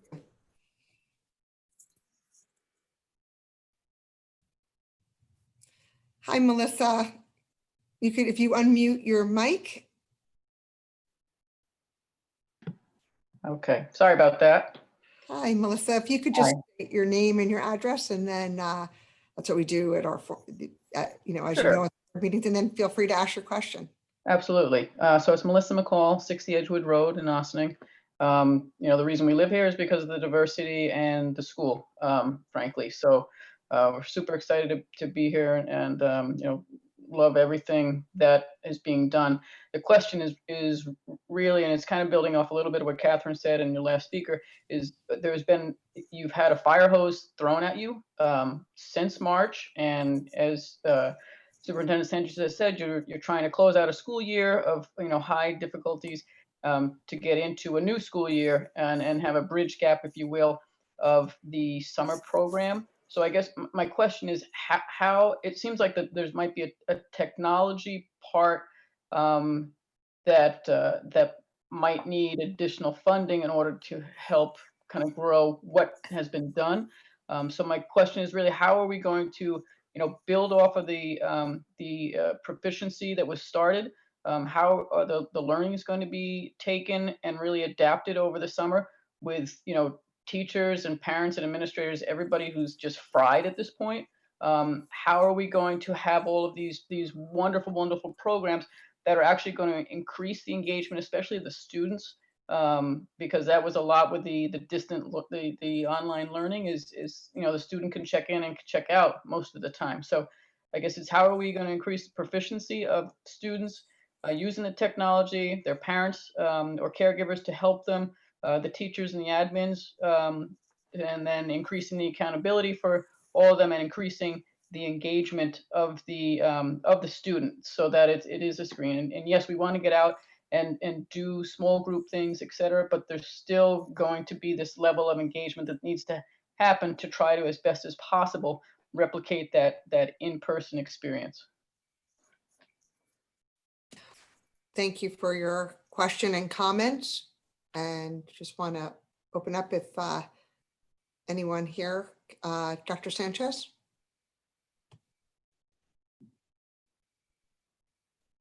You're on mute. Yep. Okay. So actually, it's a very, very thoughtful and a question that I think we're all asking ourselves in terms of the technology. Let me just talk from a practical sense of the hardware. We are looking to ensure that there is technology and access for all students, and we have plans in an upcoming presentation, the next one. You hear a little bit about what that looks like. That being said, we also recognize And I think you mentioned, you framed it as the word fried. I think everyone is very tired, and we want to make sure that the model that we move forward is highly engaging through the various topics that are being provided, and also the manner and the systems that we're using to provide the pedagogy around the topics that are providing. So it's not calling for students to be online as much. I'm hoping just organically and by interest that kids are going to be even more drawn to some of the work, but we also are putting in some other steps to make sure that students are held accountable, whether it's through success mentors and various other staff that we would be that we have in district to help support and ensure that children and, you know, I would say families as well, we're all held, and staff, we're all held accountable to the work that we're hoping to provide and meet all our expectations as well. I think those are some of the major pieces. I think that being said, I think there's a lot in reference to your question that are actually going to be connected to our next presentation about reopening and curriculum and what are we going to do in terms of teaching and learning, and how are we going to improve some of our practices and build on the good things that happened over the positive and best practices as we move forward into the upcoming school year. And we're working towards that. And I would say to you and to the viewing audience and to everyone else that, you know, in the community, that our intention related to that question is to continually communicate and provide you updates along the way. And we hope too that to collaborate with community, our staff, of course, and our students to get their voice to make sure that what we do in September is aligned to expectation, and it's the best that we can do. And, you know, as we always put our best foot forward. So I think that's, you know, semi-vague, but some of it is, you know, still trying to build and being built, I should say, as we're proceeding. But you saw some of the concrete steps for the summer, at least. Right, and I'll just add that I know that we're doing community conversations with the reopening, and I know that's our next topic on the agenda, but we're going to have community input as well. And I encourage everybody here to join in those conversations starting tomorrow. There's information out there on those conversations. So thank you, Melissa, for your comments, and really appreciate you participating tonight. So we're actually going to, okay, great. Okay. Now, I'm gonna excuse our colleagues. They're from the evening, and they're glad, you know, they're welcome to stay, but this is an opportunity also to exit stage left too. So, but I want to thank you for being here tonight and all your work and support. I know there's a lot of effort going into this, and again, not without the already existing work that takes place on a day-to-day basis. So thank you, and more to come. All right. Thanks, everybody. As we transition to the next agenda item. Yep. And then we're gonna have, I think there's 2 colleagues in the audience that we're bringing in. I'll do that first. I'll do that first. Okay.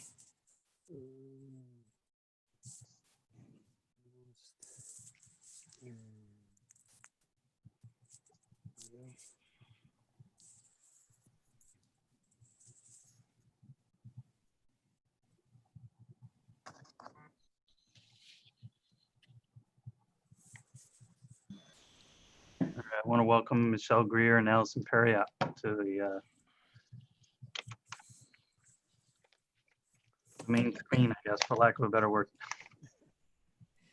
So we're gonna move into the next agenda item. Both topics are really important, obviously, what we're doing in the summer, but the next topic has to do with the reopening of schools. And I'm just going to share with you, sorry, I think I just lost my PowerPoint.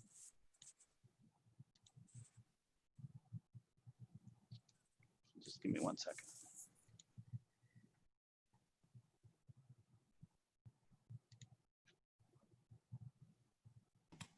Okay.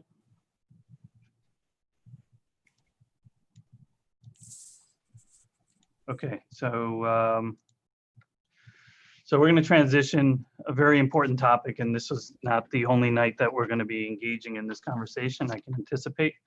But I wanted to make sure, or we wanted to make sure that there was an update to the board and to the community around some of the discussions we're having regarding the reopening of school, keeping in mind too that there's really not yet any formal guidance from the state. There's a lot of plans to give us guidance, but nothing formal has been presented to schools just yet. So a lot of what we're doing is based on some of the research and some of the guidelines that we're learning from various states and other CDC and other experts in the field while we await the final guidelines from the state education department and the governor's office as well. So we've had a team that started very soon after we closed to begin thinking about what reopening will look like. And throughout we meet every Tuesday, but there's been meetings in between to refine the plan and begin thinking about scenarios and how do we adapt and move forward in relation to opening school in September. So two of our colleagues that are part of the team are here with us, Michelle and Allison, as well as my colleagues that are, Kim Mauricio, Brian Alm, Karen Sipos. We have representatives from the teachers union and our Ossining support staff are represented as well. And we intend to engage in even more conversations further down the road with our community, which starts actually as early as tomorrow night, and see what thoughts and ideas they have, even though there's still much that we don't know. I'd be remiss if I didn't thank everyone, our staff, our building leaders, our directors, for all the effort that they're putting forth to begin thinking. Jared Mance, our director of facilities, is carefully thinking about what the facilities will look like. There's a lot of time dedicated to this part of this portion of the year while we're thinking again about closing year, already starting to think about reopening. So with that, I'm going to turn over to Michelle Greer. She's going to lead us in a few slides, and we're all going to kind of join in and share a couple feedback. Thank you, Dr. Sanchez. Good evening, President Rudley, members of the board, my colleagues. It's been a pleasure to work with this team as we have begun the work of reopening schools. Our project initiated back in mid-April when Dr. Sanchez shared a memo requesting that we start thinking about how to reopen schools. While his thoughts at that time were initial, his vision for the work was clear. We were to develop and document the district's decision-making process as we consider how to reopen schools. From there, we convened a reopening team, which, as Dr. Sanchez mentioned, includes members of the administrative team and the OTA leaders. Together, we've developed a detailed plan, which now includes approximately 150 tasks. These tasks are categorized by focus areas and they're assigned a team leader.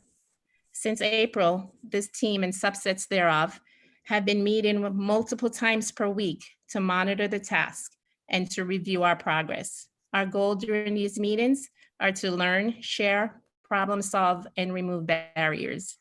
Between meetings, task leaders are designees of the task leader, work to complete tasks by engaging key stakeholders. For each task, the task leader creates a document or process or procedure and links those artifacts to the project plan, which we have been using in a software called Smartsheet. As we plan to continue this process in earnest throughout the summer, we plan to complete this process throughout the summer as we work in earnest to open schools in September. So that's the process. The next slide shows the scope of our work. So as you might imagine, the scope of reopening schools is very vast and includes what we've categorized as 6 key focus areas. Those include logistics, health and safety, social, emotional learning and wellness, instruction, operations and finance, and communication.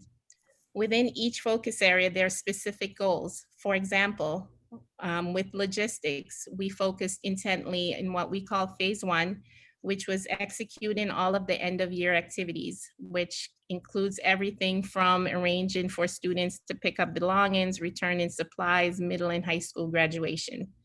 Health and safety includes developing plans for adhering to the Department of Health guidelines, which we're still anticipating. Social emotional learning and wellness includes training staff to address the social emotional well-being of our students when we open schools again. Instruction has been focused on figuring out what our kids will need, what all of our students will need, and creating systems to best support them. Operations and finance includes understanding and planning for the financial impact of reopening school post-COVID-19. With all of this, communication is important, and we want to make sure that we've developed clear systems for communicating our plans and our progress with all stakeholder groups. So that describes the project process as well as the scope. So just to give a sense of what we're looking at, and these are scenarios that I noted in a letter to the community. But basically there are three options, and clearly knowing that even though we may start in one of these categories, that we may in fact need to pivot very quickly. So example meaning that we might start in scenario one, but may need to pivot to scenario two, contingent on the health and wellness of our students and staff. So the first, obviously the ideal would be that, you know, we're back 100% without any social distancing. Number two is reopening schools with a combination of in-person and distant learning, better known as more so a hybrid model, where we have both students in person with social distancing and then some distant learning opportunity as well, taking into account the public health or the health and wellness strategies that have been provided to us. And the final piece is something that we're familiar with at this point, which is our extended distant learning without in-person learning. So this is basically what we're experiencing now, where everything is 100% virtual. These are the three scenarios that we're basing a lot of our decisions on, and certainly waiting again for, you know, anticipated guidance from the State Education Department and the Governor's office.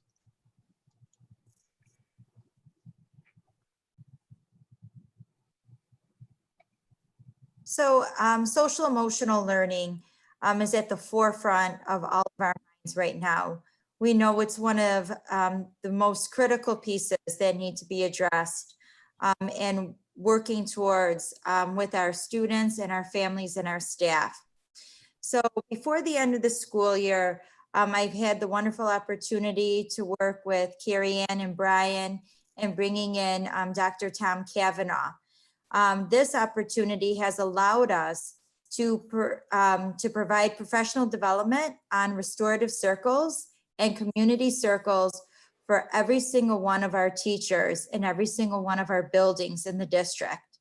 We really felt it was important to lay foundational framework around restorative circles and community circles and utilizing them, as well as building relationships with our students. So that professional development will be ending this week. But once again, every teacher has been trained in every single one of our buildings from pre-K all the way through grade 12. Andrus and WJCS are providing learning on the go sessions for our staff around the sanctuary model, mindfulness, and trauma 101. We really feel it was critical that we support our staff. We know that there's more work that we want to do in supporting our staff, but we also know that before they leave us for the summer, that giving them the exposure to how to deal with trauma within their classrooms is very critical. So we are providing those professional development sessions, and they are broken up by elementary, middle, and high school. The mindfulness and trauma sessions will begin next week, and the sanctuary model will be completed this week through Andrus. We also had a wonderful opportunity to partner with BOCES. Carrie Ann and I have had meetings with BOCES, and we asked for them to assist us in providing the necessary supports for our social workers, our psychologists, and school counselors. So we really felt it was important for our staff to have a voice and to hear from them. What is it that you need to enter this work and this space with our students and our families? So we began with focus groups with our school psychologists and our social workers and our school counselors to hear from them. Some of the questions that we asked that particular group included supports that we have in place for tier 1, tier 2, and tier 3 interventions, essential topics that they think are needed for staff to help students, and topics that they feel are essential to help support staff. So we really felt hearing their voice and giving them a platform as well was critical in moving this work forward. So as an administrative team, our goal is building capacity, because we know that our needs are going to be great upon our return. Our needs were great before we left, before COVID, but we know that with everything that is going on, it is important that we really prepare capacity so that we can service our children, not only through social workers and psychologists and school counselors, but also infusing the work of social emotional learning within the classroom and within our curriculum and everything that we do with restorative practices and restorative justice. So that is our goal, is really building capacity. So during the summer and our preparation for summer, our preparation for September is really creating our SEL strategic plan and making sure that we have alignment seen throughout all of our buildings in tier 1, tier 2, and tier 3 interventions. Over the summer, we are visiting the possibilities of providing our students with social and skills group through WJCS and Open Door. And we are also creating surveys for staff, students, and families on how to best support them. Once again, hearing their voice, hearing what they specifically need is critical in creating our professional development plan. In September, we are planning, and we are currently right now meeting with consultants around the CBT model. And the CBT model is really a model to help us with psychological first aid, providing training around trauma and multi-tiers, social skills, and evidence-based interventions.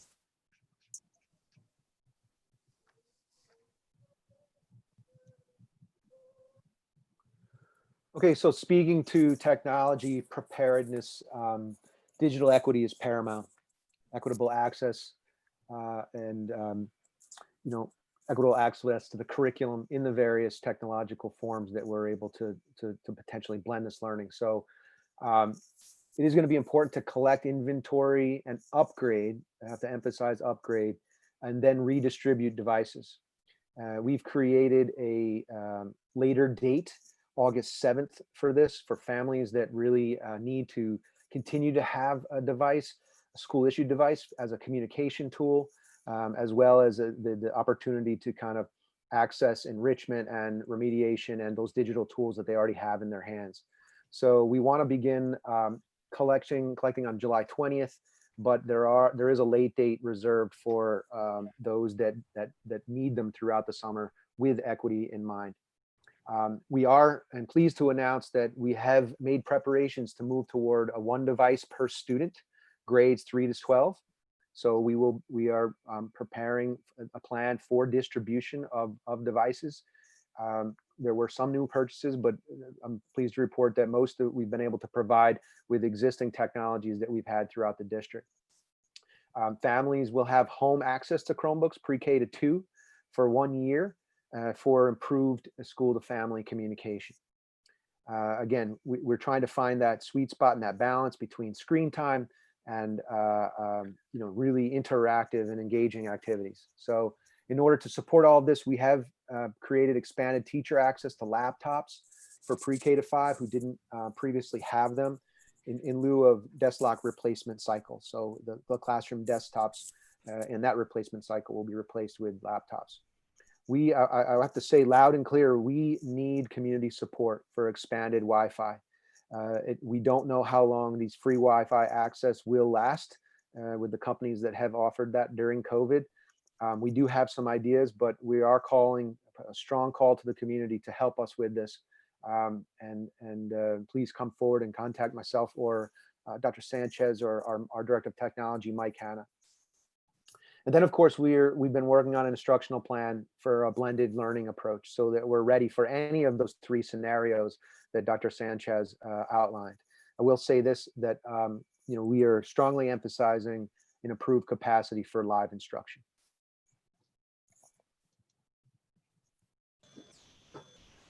This is the current CDC guidance and decision tree for reopening schools. We've started our plans based on the CDC guidance, but we plan to strengthen our plans once we receive additional guidance from the Department of Health and the Department of Education. Just to summarize this decision tree, the key safeguards are ensuring consistency with state and local orders, having a screening protocol in place, promoting health and safety actions, and ongoing monitoring and communication. If you can go to the next slide, I'll go over some of these are our key considerations. So one, create health screening protocol for both students and staff based on the Department of Health guidance. We've purchased no-touch thermometers for each building, and we're planning for different scenarios. So we're ready no matter what the Department of Health guidance is. Some of the ideas for screening are having multiple screening entry points to each building, screening students before they get off the bus or dropped off by parents. We're also looking into the walkthrough temperature scanners to see if that's a practical option. Two, educating students and families on best practices for health and hygiene, and creating and updating health and safety protocols and training staff on hand washing, respiratory etiquette, social distancing, proper use of masks and face coverings, proper use of hand sanitizer, cleaning, disinfecting, and when to stay home. These areas are really vital. If we don't educate our students and families and staff on the best practices, all the other measures we put into place won't work. So we're working on providing education on all these items through classroom lessons, educational videos, oblasts, using the district website, putting posters in highly visible areas throughout all the school buildings, and possibly also morning and afternoon school announcements. Three, encourage anyone who is sick to stay home, update protocols on when they may return to school based on CDC and Department of Health guidance. This again is of critical importance. We are going to provide clear guidelines to families and staff on both when to stay home and the importance of staying home when they're not feeling well. Four, ensure additional precautions are in place for high-risk students and staff. All the school nurses are working with both families and their healthcare providers to make sure additional precautions are in place for those that need them when school reopens. Five, track student and staff absences. Working with our regional safety coordinator at Putnam, Northern Westchester BOCES on enhancing our attendance tracking system so we can both monitor the absentee rates and also see trends. Six, plan for student staff who get sick at school and ensure all suspected and confirmed cases are immediately isolated and sent home.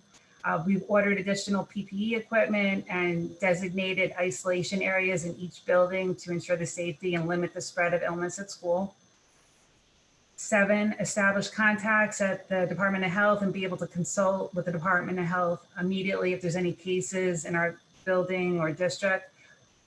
Increase absences, increase cases in the area, or any other concerns. So throughout this pandemic, we've established contacts at the Department of Health, including the Westchester County Commissioner of Health, the various health directors, and public health nurses. So we'll continue to maintain and use those contacts when school reopens. Eight, ensure regular communication with the Department of Health and the Department of Education. Both all the building nurses and district administration are staying in close contact with the Department of Health, the New York State Center for School Health, and the Department of Education. 9, ensure adequate health and safety supplies, PPE, thermometers, cleaning supplies are in place. I'm working with Jared Mance, our Director of School Facilities, Operations and Maintenance, and he's procuring supplies through Putnam Northern Westchester BOCES, and we've also ordered supplies from other vendors. Jared is also, he also created a cleaning and disinfecting schedule based on the CDC guidance, and he updates it with new information as it becomes available. And he's also updated the cleaning protocol and purchased new tools for disinfecting the buildings.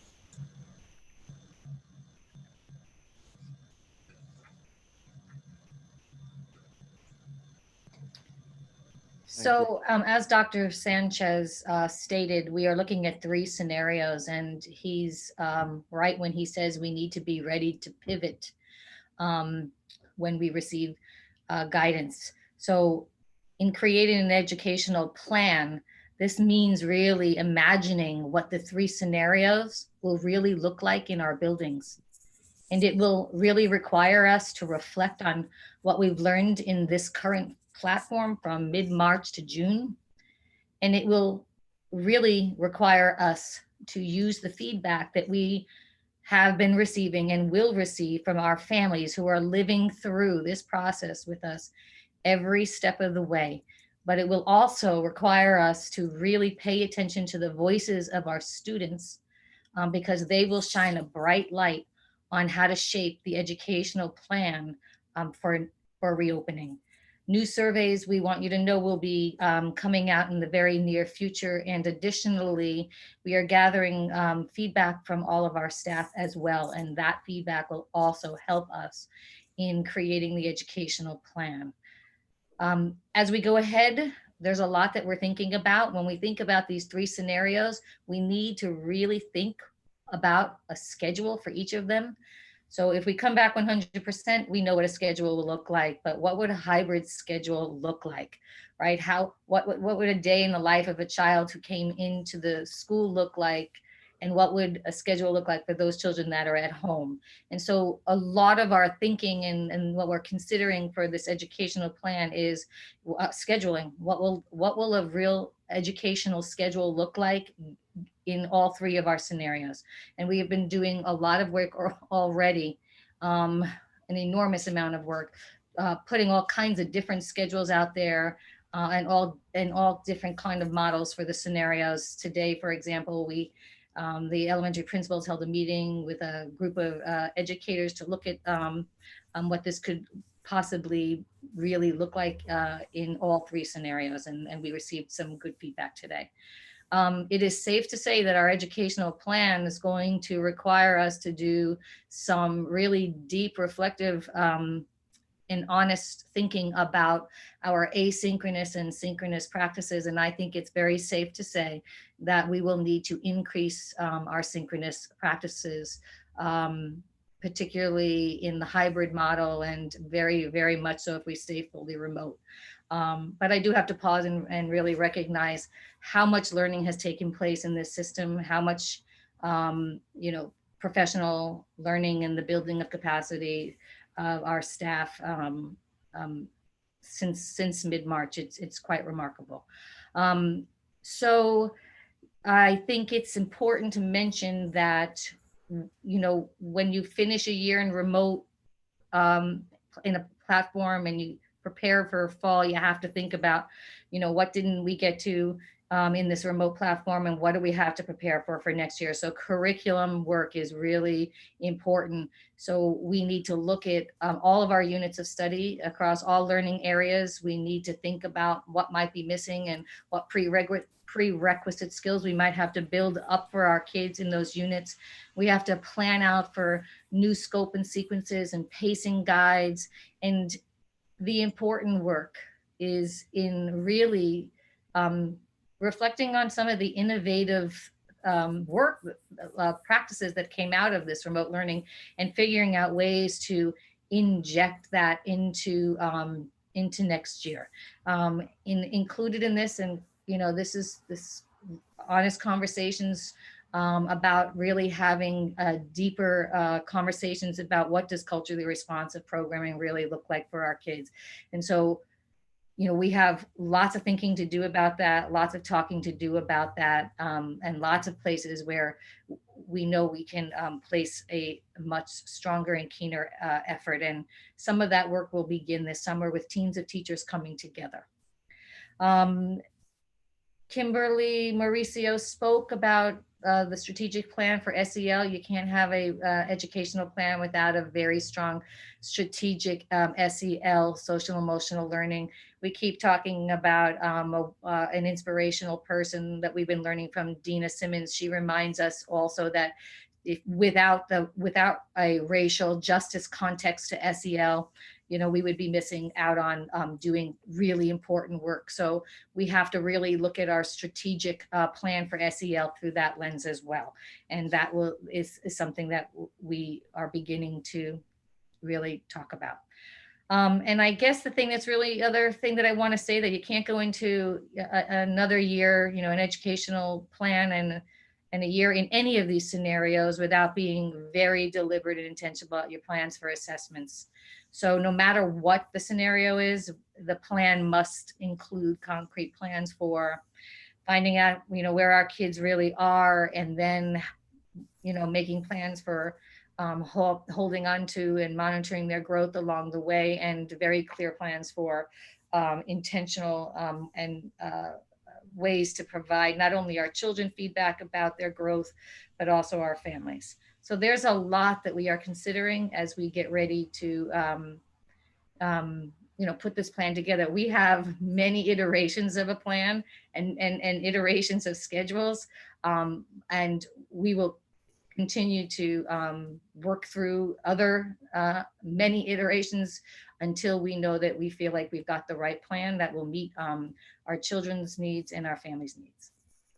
I just added one bookend to that awesome overview of our curriculum instruction plans. Is, personalized learning has always been important in our district, and we've talked about it previously. It's really the hallmark of culturally responsive teaching. So I just want to emphasize that there will be, no matter what model, there's going to be a tremendous urgency around getting to personalized, deeper learning. And then also, Carrie Ann already talked about ramping up our synchronous practices, but I also want to frame it this way. We're definitely going to increase live instruction, but we want to be able to get to the most high leverage live instruction, recognizing this balance of screen time and that kids just really can't be sitting on computers all day long. So high leverage live instruction or synchronous practices. Thank you for that space. So you've heard what we've done and what we're doing, and so the next steps for us is just to continue studying the various options and continuing to refine some of the work around it.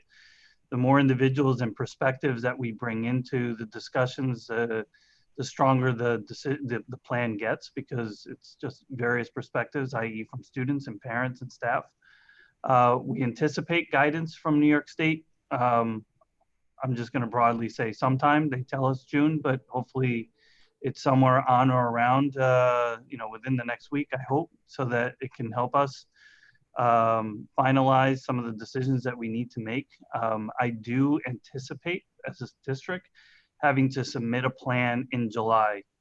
So what I've heard, at least anecdotally from the state and from various leaders in the region, is that there will be some guidance in June, and that the district will have to submit some form of a plan in July. Keeping in mind, though, too, that the guidance from the Board of Regents will not come out, I anticipate, based on their guidelines, till July 13th, because they're gonna wait for their Board of Regents meeting to review and approve, and then I'm assuming soon after, submit and issue it to the rest of the state. We're going to continue to gather feedback. Tomorrow night's another session with families. Every opportunity, every call, every email is an opportunity for us to gather and, again, continue to improve our practices. And we're going to just continue to meet and refine. We meet every Tuesday, and if we need to meet more, we will, to finalize and make sure that the decisions we make are right for our students, right for our staff, and for our families as well. And then this is just a reminder, these are the time sessions. Tomorrow night we have a 5:30 p.m. session for parents that will predominantly be done in English. And then we have another version of the same version will be done predominantly in Spanish at 7 p.m. on the 15th, which is next Monday, or this upcoming Monday. And so with that, I'll turn it over to Ms. Rudley for any questions from the Board of Education, and then in turn, any questions from the viewing audience or the participants.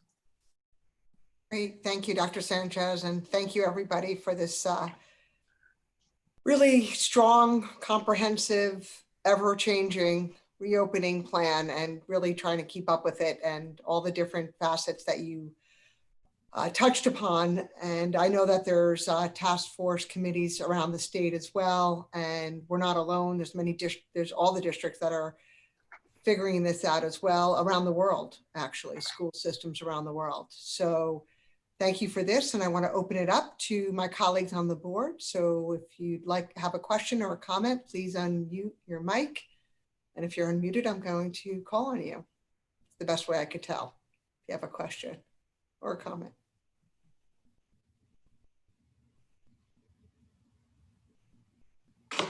And Trustee Schnecker. So I really would just like to commend everyone for a really thoughtful and detailed plan. The end of last week, I was invited to participate with 11 other school board members across the state and representatives from the Big Five in New York City for a reopening meeting with Interim Commissioner Shannon Tahoe. And I think we are really far ahead of where a lot of people are in terms of thoughts on this. So I really want to commend you for that. A lot of the things that you raised here were issues that we brought to the commissioner as well. We talked about, regulatory flexibility as far as seat time, assessments, professional development, how key that was going to be. And we got a commitment from the commissioner that they would be flexible on those fronts. So we'll see what that means, but they certainly were speaking, she was speaking in a language that was supportive for what we're trying to do. I think the other pieces, we asked for a lot of mental health support resources, professional development. We've got a lot of resources already that you rattled off tonight, but everybody across the state really talked about the urgency and importance with all that's going on for mental health supports. We asked for equity really on a few fronts. One is reopening policies so that schools with different transportation and different levels of students and buildings that we have equal access to school buildings at the end of the day in the consideration of the policies when they do want to reopen. And also from the Wi-Fi issue, we asked if state ed could negotiate with the internet providers across the state to get Wi-Fi access, because it is absolutely one of the biggest issues we will have when we hit September. What we're going to see it already with the summer academy. Like the worst scenario is when internet access becomes a barrier to students being able to get to our summer school programs. So she certainly understood the urgency of it, and the state ed's looking for that. One of the things that she had asked for was for communities and school boards and administrations to really push on legislators to push the governor for funding around this issue, or perhaps to reach out to his resources. We mentioned the Reimagining Education panel that the governor convened and concerns around that. But said if you have Bill Gates and Eric Schmidt in the meeting, maybe you can talk about getting internet access to the minimum. So we'll see where that all plays out. But appreciate all the work that's been done here. It's really, really, you're at the forefront of a lot of really critical things, and I'm just really comforted to know where we are in Austin as far as reopening plans. Thank you, Trustee Schnecker. All right, Trustee Crossling. Yes. Hi. So I have a couple of comments, and then I have some more specific questions. So I guess I'll just go with the comments first, which is, I just sort of feel in my bones that the landscape of education as we know it is on this precipice of changing permanently. And we are in this unique spot of all being involved in the process of that change and what that looks like for the future.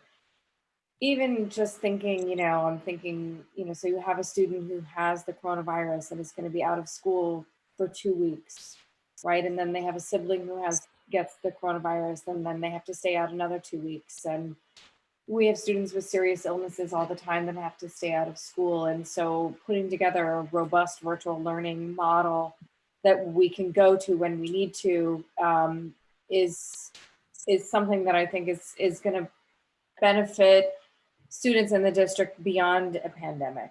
I also, I feel very strongly that there is this possibility that we could be mandated from the state to go virtual at almost any time, given the climate of what goes on with the pandemic. If things get seriously bad again in the fall and the winter, like they're saying. So, I mean, it sounds like the conversations are happening, but I am hopeful that there'll be very clear expectation setting amongst our staff and amongst our families about what is expected if and when that happens again, so that we can get right back into learning as soon as possible. And then going along into that, I'm happy to hear about all the conversations about technology and making sure that we're working ahead of time to meet those needs. I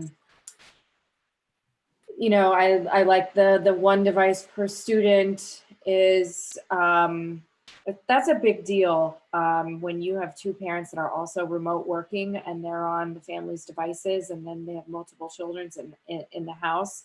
To have one child per device, it's really, really important. And I think that when everyone thought this was maybe short-lived, people were sharing devices, and it's just not a long-term strategy if this goes on. So, and then I think I have some questions that are more specific, which are, and I may have missed this. This has not been an easy meeting for me. I mean, I feel like this meeting has exemplified the difficulties that parents who are working from home have. I think I've probably had more disruptions during this board meeting than I have in the last 5 combined from these kids. It is tough. It's just super, super tough for parents. And I don't necessarily know, I don't have the answer. I've been trying to come up with the answers since we got quarantined on March 11th about what is the magical bullet that is going to make this work. And there are moments where it just feels absolutely impossible. And there are many of those moments every single week. And all I just want to do is say that out loud for anybody who is listening to this right now, because I think sometimes people just need to say it. It's just really, really tough. So thank you to everybody who is working so hard to sort of figure out this magic solution, and then appreciating the fact that it's different for everybody because everybody's in a different situation. But it's super hard. So specifically, I don't know if it was mentioned because I was out of the room dealing with all the kids. Is there a plan? I know some countries have been using UV lights or antimicrobial lights or antiviral lights in the evenings. And so from a facilities perspective, I'm wondering if that is something that's being discussed. I know it's a little bit more specific than what we're talking about tonight, but I'm just throwing it out there. And then from the infection control perspective, we're all talking about this under the guise of a pandemic, right? And how do we possibly control the impossible, which is a pandemic? But I'm wondering, are we also thinking about this on a broader spectrum? For example, I know that Roosevelt had a flu A outbreak this past year, and there were estimates of as many as like 30 to 40 students out at one time with flu A. So I want to make sure that when we are talking about infection control, are we just gearing it towards the signs and symptoms of coronavirus? Are we expanding this for other testing as well? Or are we just kind of confident that the testing and the isolation and the infection control and the hand washing and everything else that we're doing will just result in a healthier student and teacher body overall? And I was just wondering if you could speak on that a little bit. If I could speak, the comment you made about flu A at Roosevelt, I don't believe is correct. I think we need to be careful when, word of mouth or rumors go around, because I'm the nurse at Roosevelt and I could tell you that number is not correct. As far as the what you call like infrared lights, I know Jared Mance is looking into everything. Yeah. I don't know if Ray wants to go further, but Yeah, if no, he's, I was he's just looking gonna at add, it. yeah, so I was just gonna add, there's a number of things that we're hesitant to make that final decision just yet until we know sort of what some of the guidance is gonna be. But with that said, we've, as you heard, we've already, made some purchases in advance. But I know that actually came up in our last meeting. Jared had mentioned, this as another area to look at. So we have not made that decision, but what I want to assure you is that the discussions around the potential of making that purchase are being discussed with our director of facilities.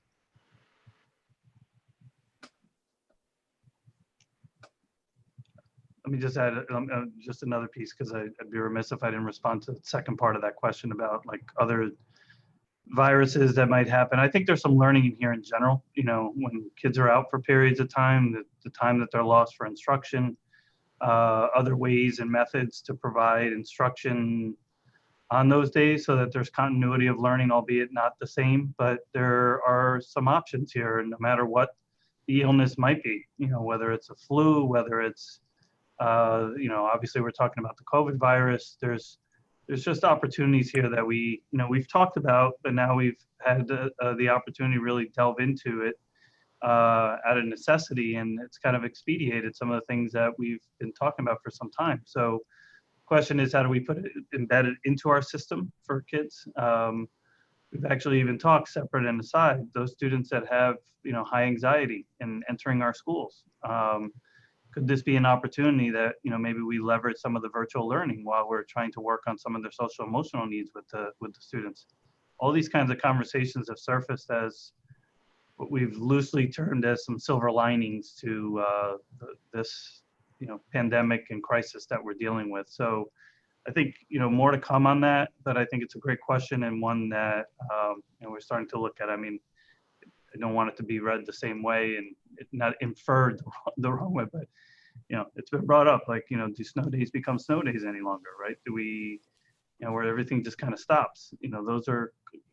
Could you provide continuity of instruction? The answer is, looks like we can, and maybe we haven't in the past. So there's a lot of exploration, and that's without, really concrete details, and hashing this out with the staff and obviously parents and the Board of Education. Thank you. Yep.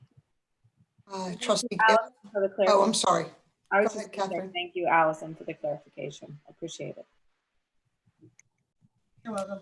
And I think also the attendance system we're working on is also going to help with some of the concerns you said, because we'll be able to track, it's not just tracking COVID, it's going to be tracking all kinds of absences. So we'll be able to see ahead of time what's going on.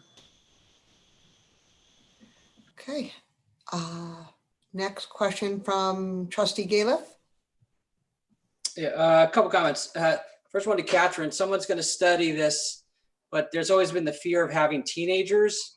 But I think coming out of that, I've talked to more people that are very happy they have teenagers during this versus little ones, because the teenagers sleep till noon or later and kind of occupy themselves. So there's no question there will be some. Why don't you send your teenagers over to virtually babysit my little ones?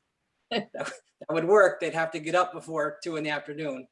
If your little ones are available at midnight, we could talk. So, but that's a whole nother, we talked, a couple years ago, we moved our classes 14 minutes later, thinking that was going to be a great benefit to the high schoolers, only to find out what they really need is 4 hours. But that's, again, there'll be a big national study on that.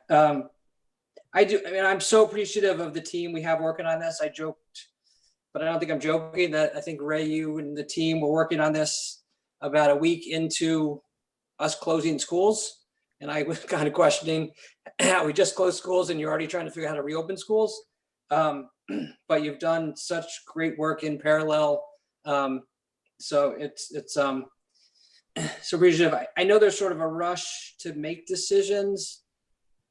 I think I could still say this for another month or so, but if you think about the time frame, we closed buildings just under 3 months ago, and we have just under 3 months before, we'd open in September. So as much time you know, as it seems like it's been 5 years since we closed the buildings, we really have the same amount of time before September. So there is time, you know, one, for us to plan, more importantly for, you know, us as a society, just to figure out where exactly we'll be and, you know, sort of come down from just the unbelievable emotional of the more COVID related, the, you know, just the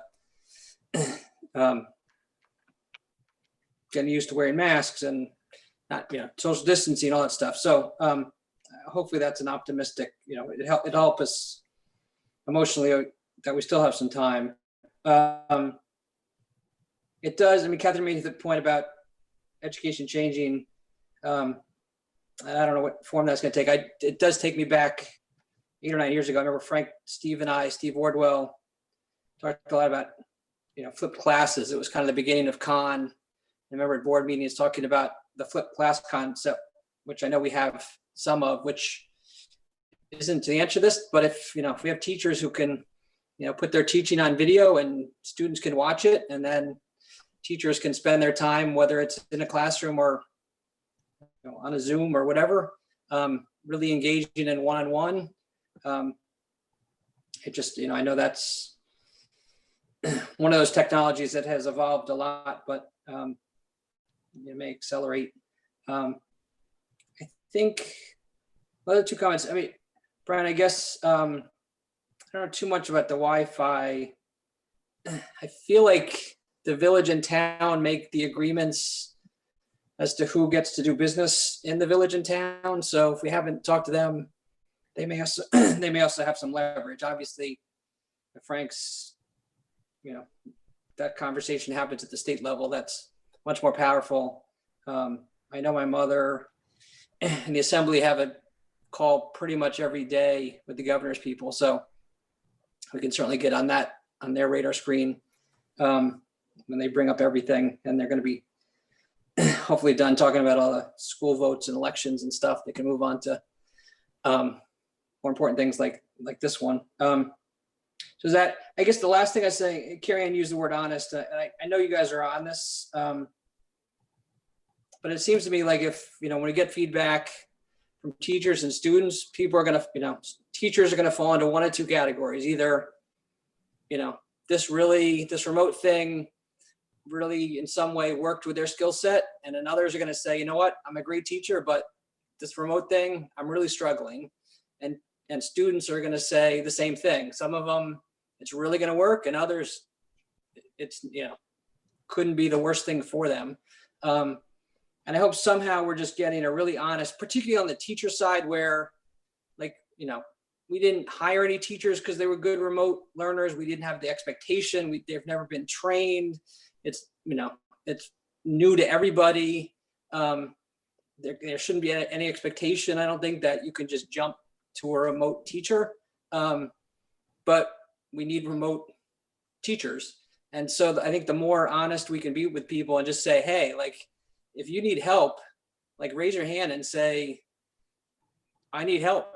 I'm struggling here. I'm a good teacher, but this isn't working, and get those conversations. Like, kids side, you know, we support kids in so many different ways and their learning styles.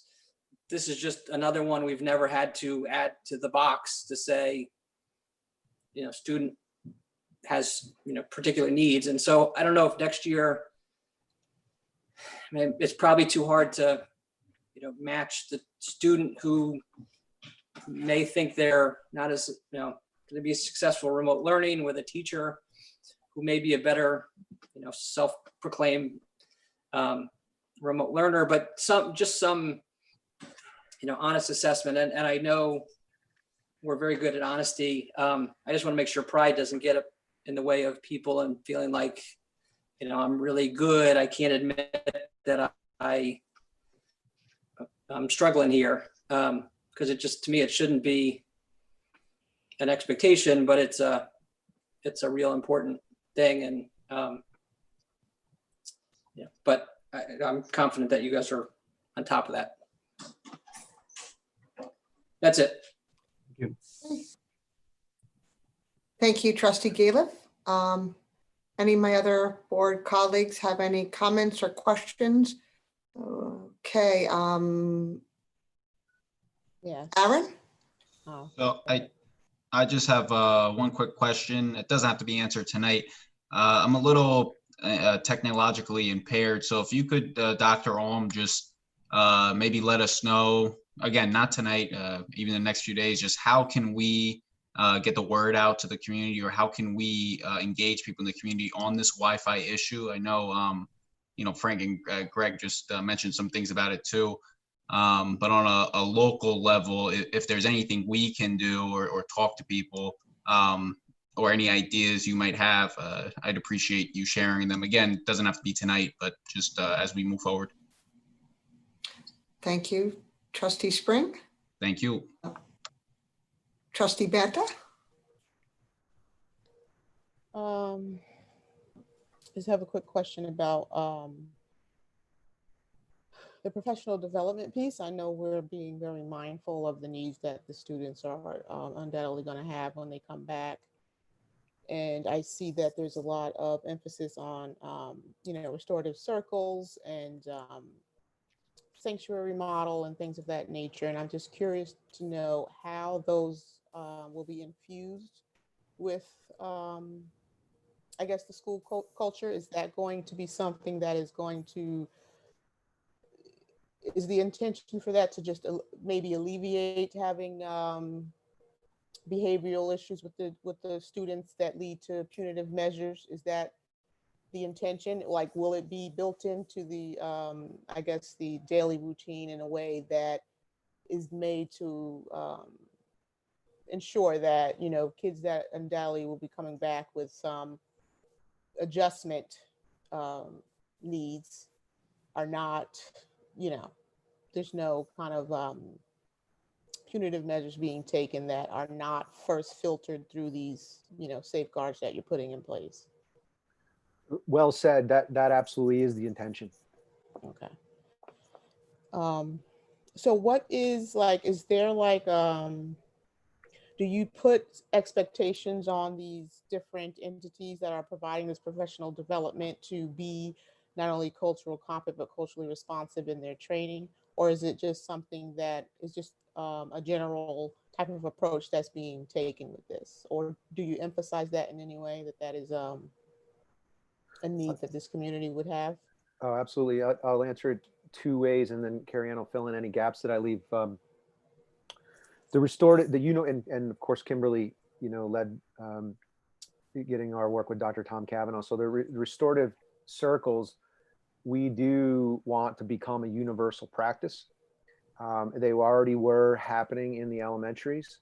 You know, the professional learning in the middle school and the high school. While we have had some, I guess, choice professional learning in that area throughout the last year, this is the first time that we've hit every single educator and armed them with these practices. But in terms of, you know, cultural competencies, of course, circles is embedded in that, but not as explicit. And so we have had in our professional learning on the go, in the last 2 weeks at least, very explicit pieces on our choice board around those you know, competencies. And I think that similarly to the restorative circles, we will make that more of a universal professional learning. I'll back up just a wee little bit, and I'll say that that there have been full faculty professional learning sessions to that effect, but not what we're talking about in the current state is a series, right? Like a whole series where you know, educators go through several sessions around those same topics that build upon their skills.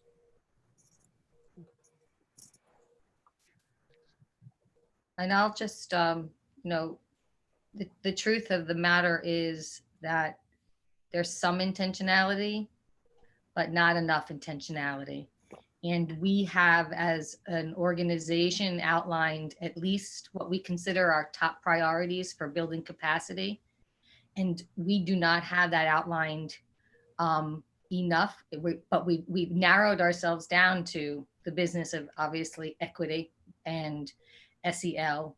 But our job in the near future is to create a very concrete plan about what the outcomes are for building the, for strengthening teacher capacity in that. So I'm totally honest in saying that there is serious work to be done in this area. And we have put, like I said, the ideas there, but we do not have that real concrete plan for what it will look like and what the expectation is for the outcomes for our educational staff quite yet. So, but that's our work, and it's and that's what our plan is to work on that. Thank you. Okay, and then I just had a question real quickly, and I know we have an audience question. Just want to make sure everybody had an opportunity to ask their questions about facilities. I don't know, maybe I missed it. Are we working with some of our partners in the community, such as churches and other facilities, to share space if we have to continue to be socially distancing, or what kind of plans do we have for tents in the parking lot and things like that? I know that would require. Yeah, so I'll respond. Right now, elementary through the high school are looking at their scenarios based on, well, their schedules based on the 3 scenarios that outlined in I think the 3rd or 4th slide. Contingent on that, will, each of those scenarios involve a certain amount of use of space. For example, I had asked the elementaries to consider ways in which we can bring all students in the elementary schools back every single day. And look, don't let the physical plant limit us in our thinking. More so, if we need to use, we have 6 buildings, do we need to use all 6 in a different way? And do the other schedules, i.e. the middle school and the high school schedule, allow us to do that? What I mean by that is maybe the high school goes on a hybrid while elementary is full 100% in the building at all times. So I have a sense of what the staffing needs and the building space needs are. And you can just imagine how much space, and you can imagine how much more staffing we would need in order to do that. So I think as these conversations continue and the schedules continue to get refined and we get the guidance, we'll be clear on the amount of space we're going to need. But I do want to assure you and the rest of the viewing audience and those that are here that we're looking beyond just, the classrooms that we have, just for said building, i.e., Roosevelt does not have to be a Roosevelt building for 5th grade. We may have to think broader than that, and maybe even have to utilize space at the high school, middle school, whatever the structures are, wherever there might be some flexibility. And potentially, as you noted, even, looking out to the community for various learning spaces. So I can't say that we're there just yet, but I do want to assure you that the conversations have taken place. Great, thank you.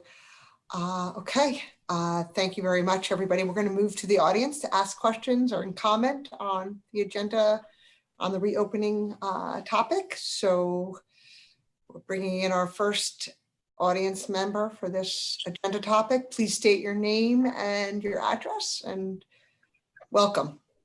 Thank you. Hello, this is Jessica Vecchiarelli, 97 Locust Road. I just wanted to thank you all for the hard work that you have put into all of the presentations tonight. I know that it is very difficult and challenging times for everyone. And the thought that has been put into this is recognized and appreciated by me and certainly by others. I appreciate the looking towards a more synchronous type of learning if distance learning continues into the next school year. And I know my children in particular are really missing their peer interactions. So it's wonderful when they can get together in small group learning opportunities, which they've each had limited opportunities, but opportunities nonetheless. In terms of devices per student, I think that's a welcomed relief for every parent in district because it's challenging, as it's been stated already on this call. And I'm concerned, like probably every other parent as well, about social and emotional well-being. I'm seeing my children, not really wanting to participate as much as they did want to in the beginning. And I know that there will be challenges in the fall as well after the summer. So it's great to hear that resources will be, and thought has already been poured into that. But in terms of the Wi-Fi issue and access, I feel like so much is put on our school districts. Our school is a hub of and a resource for so many. It is a community school because it needs to be a community school. And I would be remiss if I didn't point out that, there are responsibilities on the local level from a government perspective, and more support should be provided from Albany to school districts like ours, where we have so much need and there is, just inequities all around us. I think it should be outside of the scope of the school. It shouldn't fall under your umbrella, but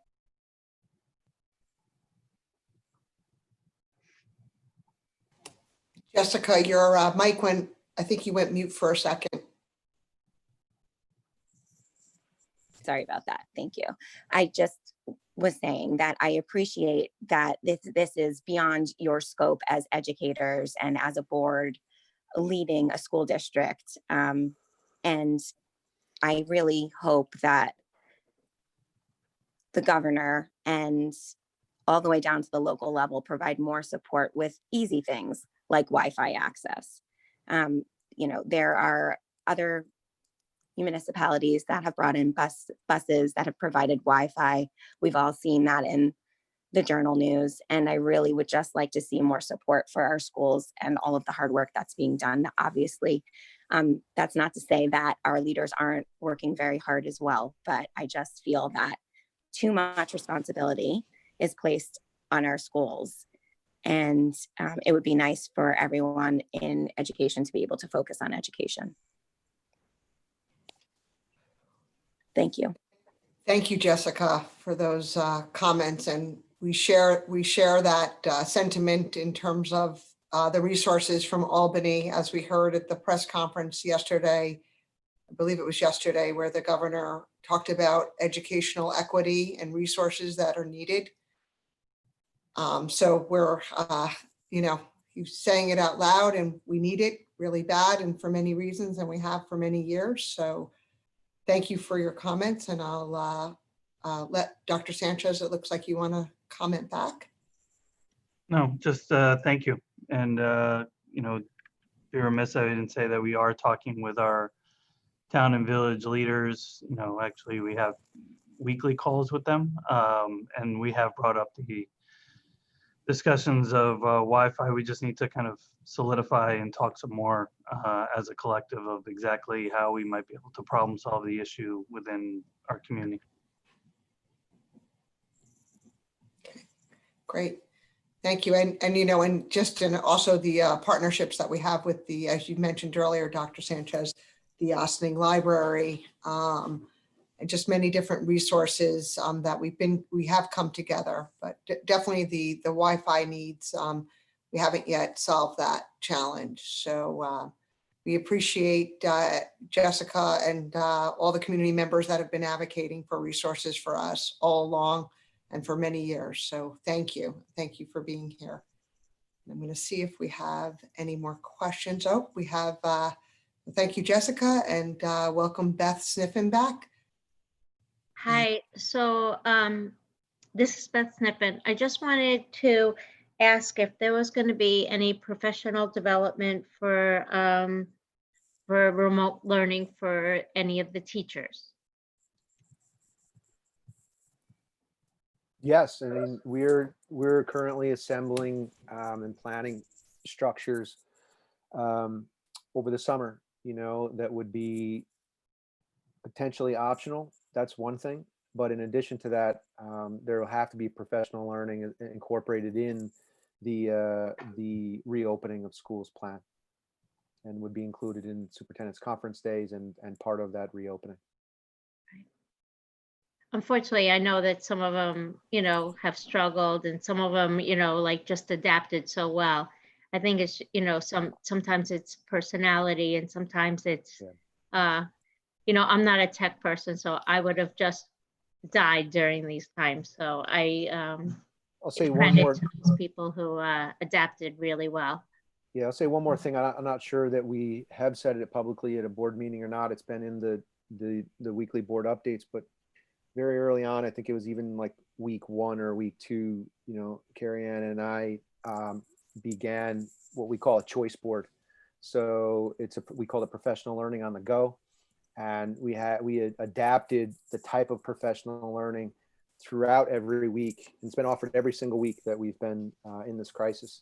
And we've adapted the offerings each week to respond to the time and place that we're in, and try to anticipate exactly what the educators' needs were as we went along. So I don't know whether we've said that publicly at a board meeting, but those professional learning opportunities have been ongoing and robust, frankly, and chock full of opportunities for folks to improve their practice and improve their practice specifically to remote learning. Thank you, Brian. And just one more question. I know that in the elementary schools, it's really been embedded in everything, the SEL. I just wanted to know that in AMD and in the high school, it's so important, and that's all we talk about now. But I just wanted, I guess, a promise from the district that we are going to have SEL in the secondary schools. In some shape, form, or fashion, yes, it has to be. Right. We're growing in that regard, without a doubt, but it's essential. I can't say it any other way. Thank you. Okay, thank you, Beth. And it looks like we have one more question. Give Brian a second to switch out. All right. Oh, okay. Great. Jessica Beccarelli, back again. If you could just unmute your mic and go ahead with your question or comment. Thank you. No, on my list, I skipped over one important topic. I have a daughter who's in the dual language program, and I just wanted to echo some of the comments that were made earlier this evening. The support has been a little bit challenging. I know that there are measures that are being taken place, and as a parent on the dual language parent committee, I'm aware and working with the district on those things. But I would like to recommend, because I think it's important, that we continue the applications, not just for dual language, but the EPIC relationships. I don't know if that's already been mentioned, but the annual programs that have been provided to districts and school districts till it seems the end of the school year, which is in June. But if we can continue those throughout the summer, I think that would be extremely beneficial. And also, I know that there has been an opportunity for tutoring. And I think that the tutoring for the dual language program through PACE Tutors or whatever partnership it was limited by a certain grade. I know that my child who's in first grade was not eligible for it. And Spanish speaking has not been happening in our house because we are an English speaking household, and she is resistant to doing any Spanish work aside from watching the embedded videos that her teachers share with us every day. So I look forward to there being more support, but I think it's also important to recognize that so much of this program is the relationships and the connections, the peer interaction. And by not having that and not providing support for the younger students and starting, PACE tutors or whatever it is at the second grade level, that's really potentially compromising the strength of the program by missing out and leaving out the younger learners. So please keep that in mind for the programming that is being created going forward. Yeah, so thanks for your comments, and I'll just start off. We've heard the concerns around dual language, and we're seeking to respond. We can't move quick and fast enough, but we are working diligently to try to address it. I do want to respond about the PACE tutors, because it started, truthfully with a reach out to PACE, and then all of a sudden it's grown. So, and I think it has real potential for us as a system. So, even when we started, we're like, where do we start? How big will it get? There are limitations with that, but at the same time, I just want us to just put in perspective that it wasn't something that we had a lot of time to plan out. And we just wanted to make sure that we reached students and provided another layer of support, because arguably, I would say that every parent pre-K through grade 12 would necessitate, it would probably make a request for a tutor in some way or another. So we're trying to think more strategically and had additional conversations with PACE about having it grow, because now we don't even necessarily need PACE students from Pleasantville. We can have them from New York City and everywhere else. So it's actually, it could grow in a variety of ways. So it's not an excuse, but I just want to put that in perspective, quite honestly. Thank you. Yep. Thank you, Jessica. Okay. Any more comments or questions from the audience? I don't see anybody else's hands raised. I'd like to thank everybody for this presentation, this extremely robust presentation, and all the challenges that go into it, as I shared, the moving changes that are happening at the state and local and regional levels, and everybody keeping in mind that at any point there can be a hold or a switch to everybody staying at home again for a small period of time. But, I think everybody's been really optimistic, and it's a moving target, I should say. With that said, so I want to thank everybody on the call for your presentation and all the hard work. And I know it's late, and really appreciate this. So we're going to move into our next part of our agenda. And so if you'd like to stay, that would be. I'll just want to again echo your comments about thank you and gratitude for everyone that's here on the Zoom presentation, and then at the same time thanking the audience for your questions, and more to come. And but I hope what individuals leave with is a sense of our thoughtful process and trying to think about what might be the best scenarios for our students and staff as we prepare to enter for the upcoming school year. So again, thank you to everybody here tonight: Michelle, Allison, Kim, Brian, and Carrie Ann, and Alita. I have to say plays an integral part. Well, she didn't, her voice wasn't heard in the presentation. I can assure you she's involved.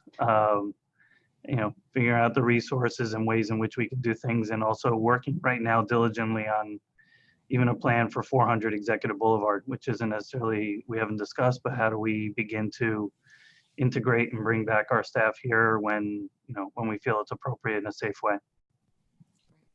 I also want to add the work our district clerk is doing, extremely work throughout the year. And currently, as we know, the elections have been extended. The vote for the budget of the library and the school, and the elections for the candidates have been moved to June 16th, extended to June 16th. And really, really appreciate all your work, Illy. It's kind of amazing when you listen to other school districts and the amount of mail that has gone out and the shortage of envelopes throughout the state, and how our district was able to be quick. And I think the word here for everybody is adaptable.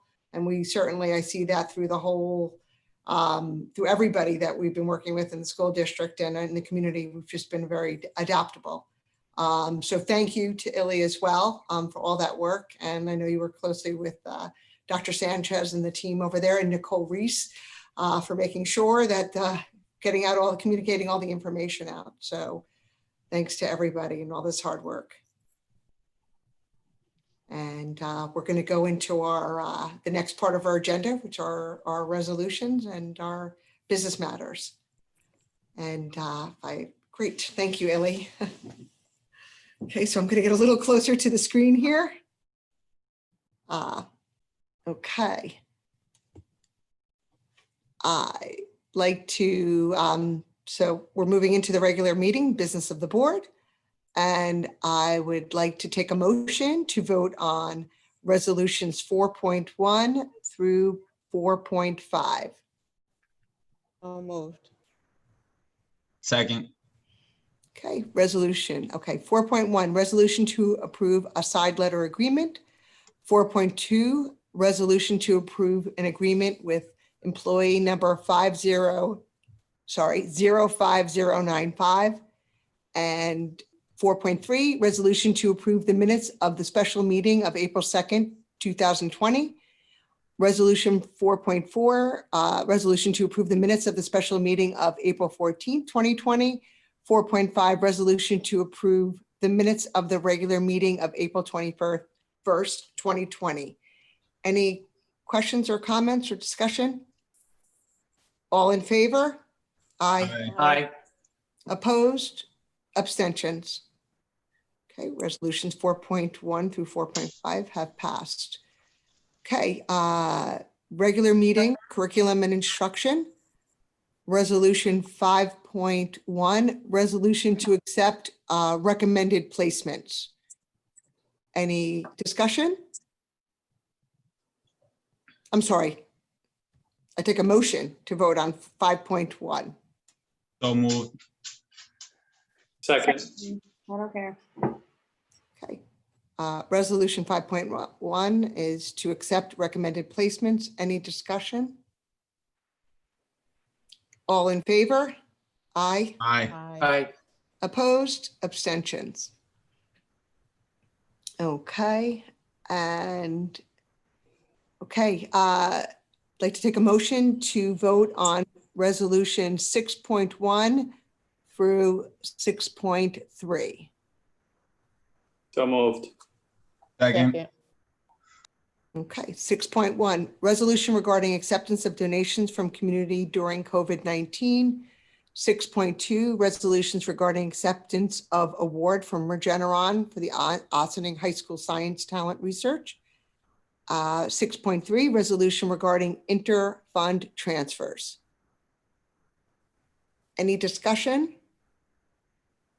I'd like to thank the generous donations from the community, as well as the generous acceptance of the award from Regeneron for our science, Ossining High School Science Talent Research Program, and really appreciate these donations.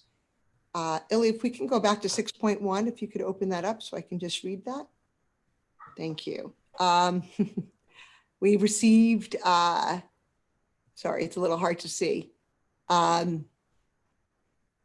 Yep, gently used, 5 bins of gently used books from, it's a little hard to read that. Would Dan Mansell? Oh, Dan Mansell. Okay, great. And Good for Books, Dr. Joan Marion, 60 bundles of jump rope, sidewalk, chalk, and bubbles.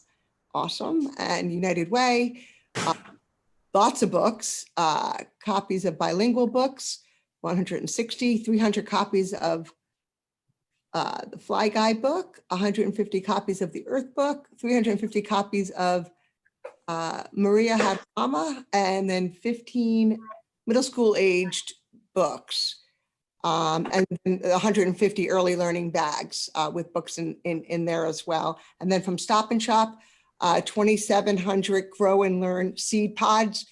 So well, that's really, really appreciate these donations. And then if you could open up 6.2 for me, Illy. So read that. And then we received a $10,000 donation from Regeneron for the Ossining Science Talent, for the supplies, for the Ossining Science Research Talent supplies. Appreciative of that. And since the motion is on the floor, if there's no more discussion, all in favor? Aye. Aye. Opposed? Abstentions? Okay, thank you. And then I take a motion, we're moving into the personnel matters. A motion for resolution 7.4 and 7.9 through, Billy, if you can move that down a little bit for me, and through 7.19. Motion to vote on those resolutions. So moved. Second. Okay, I'm going to read them. Okay, 7.4, resolution regarding the rescind of professional staff appointments for before and after school programs. 7.9, resolution regarding professional staff appointments. 7.10, resolution regarding confidential staff appointments. 7.11, resolution regarding civil service staff appointments. 7.12, resolution regarding professional staff appointments before and after school programs.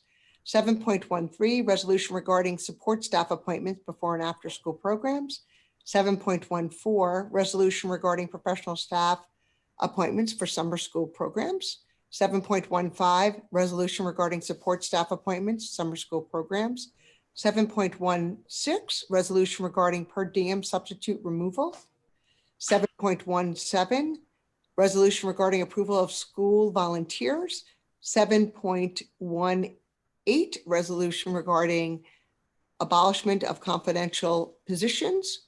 7.19, resolution regarding support staff resignations. And that's it. And any discussion?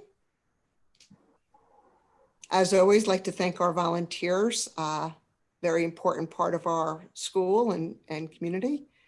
And now the motion's on the floor. All in favor? Aye. Aye. Opposed? Abstentions? Okay. And now, thank you very much, Illy. Great with the little arrow helping me see. So I really appreciate that. And we are moving into audience recognition. So anybody that has any questions out there that hasn't been addressed, feel free to ask your questions now beyond the agenda topics. Okay, seeing that there are no hands raised, we're into board committee and liaison reports and board dialogue. So I'm going to open it up to my colleagues, and we could stop sharing the screen so we could see everybody. Thanks. Thank you so much. All right, so I want to open it up to the board. Any dialogue? Okay, I see Trustee Spring, you have your hand up, so official. I just have a quick clarifying question, for Dr. Sanchez. Could you just explain for tomorrow regarding the 12 o'clock ceremony, how that is different from what's been going on the last couple of days? Oh, that was the invite that I sent you? Mm-hmm. Yeah, it's really just an open, it's not anything different, but I just wanted to make sure that the board's if you want to stop by, you're welcome to do that. So it was just an explicit invitation, just stop by more than anything else. So it's nothing different than what's been happening as it relates to the graduation, but you're welcome to, see and just be there while our students continue to go through the graduation process. Okay, thank you. You're welcome.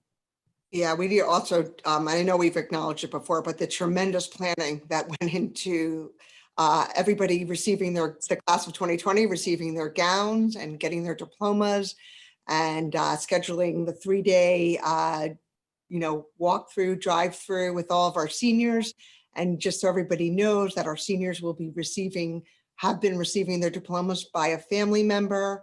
And I know Dr. Sanchez shared that you were there at some of the days, and just watching this, as we keep saying, adaptability to the way to do our drive-through graduation. It's been really amazing. And I know that we're also going to have a video for the community, and just a real lot of scheduling and work that goes in. And I was glad to hear that it was reported that the students were really happy to see each other as they were socially distanced, but as they were receiving their diploma, even though we know it's not what they envisioned this day to be, they still found a lot of joy in it. And thank you to the high school and to everything that went into it, and Principal Hancock and everybody for really making this as special as it could be for this graduation year.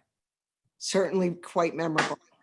Yeah, so I just want to take a moment. I just want to say I echo everything you just noted, from our clerical staff to the administration, all staff members, our security. And I'd be remiss if I didn't really just say thank you to the Ossining Police Department, OVAC. They've all been really helpful in being present during this to make this as safe and as memorable as we can during this this crisis.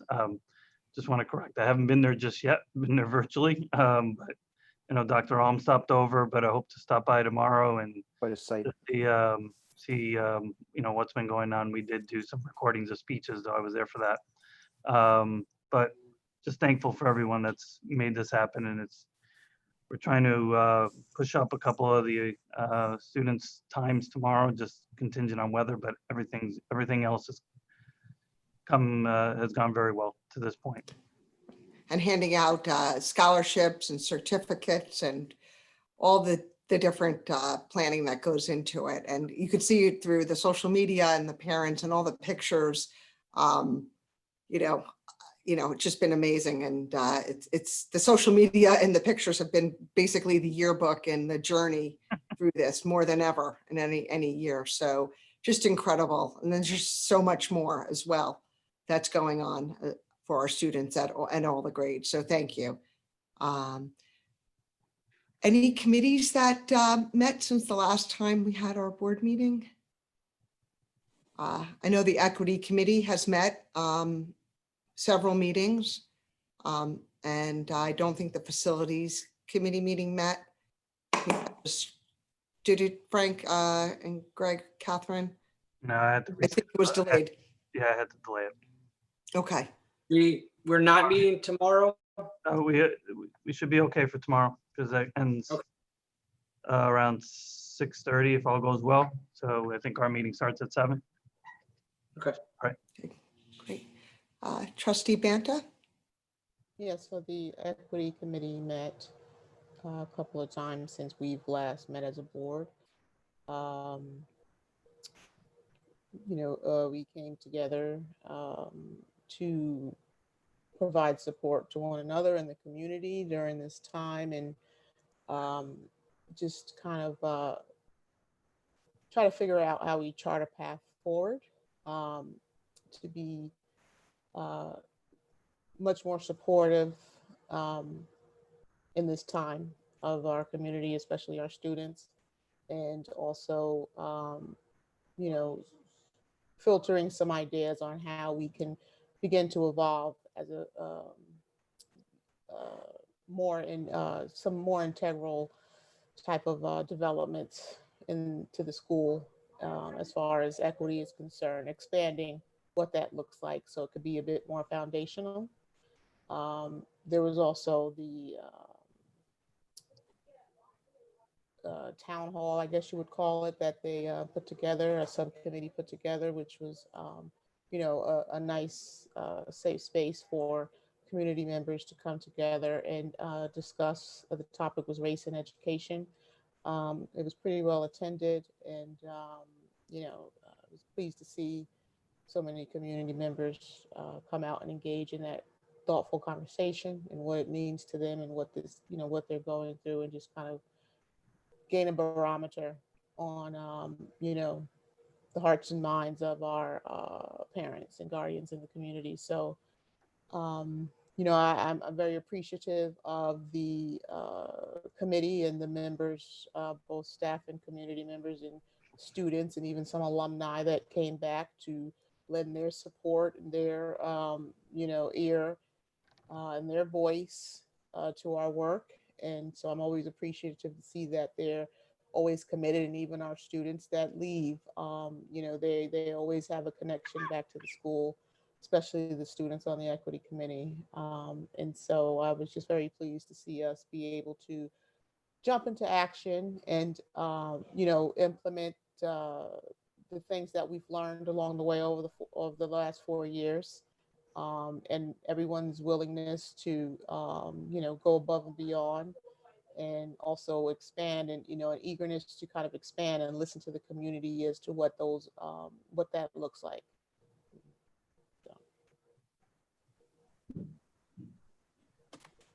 Thank you, Melissa, and just echoing what you were saying about the student voice and what we heard through the community events, and how that's helping to inform the committee's work as well. Really amazing students, alumni, and current students speaking in many different venues. So thank you, Melissa. And anybody else? Catherine, I see that your mic is off, and so is Frank's. So go ahead, Catherine.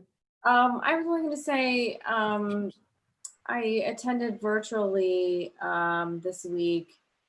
It was programming sponsored by the village about basically the establishment of a youth bureau in Ossining. And they had Jelaine Knowles on there, and kind of establishing a student board or a youth board, and some thoughts about programming with that, and programming, geared towards addressing the anti-racism issues that have been on the forefront of the community's mind lately. And I think there is some grant, I got the impression there's some grant funding there. And I'm hoping that when we sit down with community leaders, that's something that is discussed, and to the extent that the schools can coordinate with the rec department and with the youth bureau, that is a conversation that can take place as it kind of gets more concrete in finalization of what it's actually going to look like. Yeah, it's my understanding, the school district has been working in conjunction with Communities That Care and the village, and all the folks that went out for the grant for the youth bureau, establishment of the youth bureau, and then the monies that will fund the position to help lead that. So a lot of work's been done in concert with the partners in the community, and certainly Ray can speak more to that. But I was also on that Zoom call for a little bit, and just, again, continued important conversation. And I think the Youth Bureau, I see it as, this was being established to really help. And I think we had a Youth Bureau many, many years ago, and bringing it back with the work of Communities That Care was really important to our community. And I know that that was a huge result of this work that's being done with Communities That Care, the village, and the school district. And so looking forward to seeing that as well, the work that comes from there. And okay, anybody else? All right, I'd like to take a motion to adjourn the June 10th, 2020 meeting. So moved. Second. Got it. All in favor? All in favor? Aye. Aye. Aye. Opposed? Abstentions? All right. Well, thank you to everybody, and to our audience and audience members that are still there, and to everybody tonight for this very, very robust and comprehensive meeting. And we'll see you. The next board meeting is Wednesday, June 17th. We switched it from June 16th to June 17th at 7:30 p.m. And we're expected to adopt the results of the budget vote and election. Okay. Thank you, everybody. Good night. Thank you. Good night.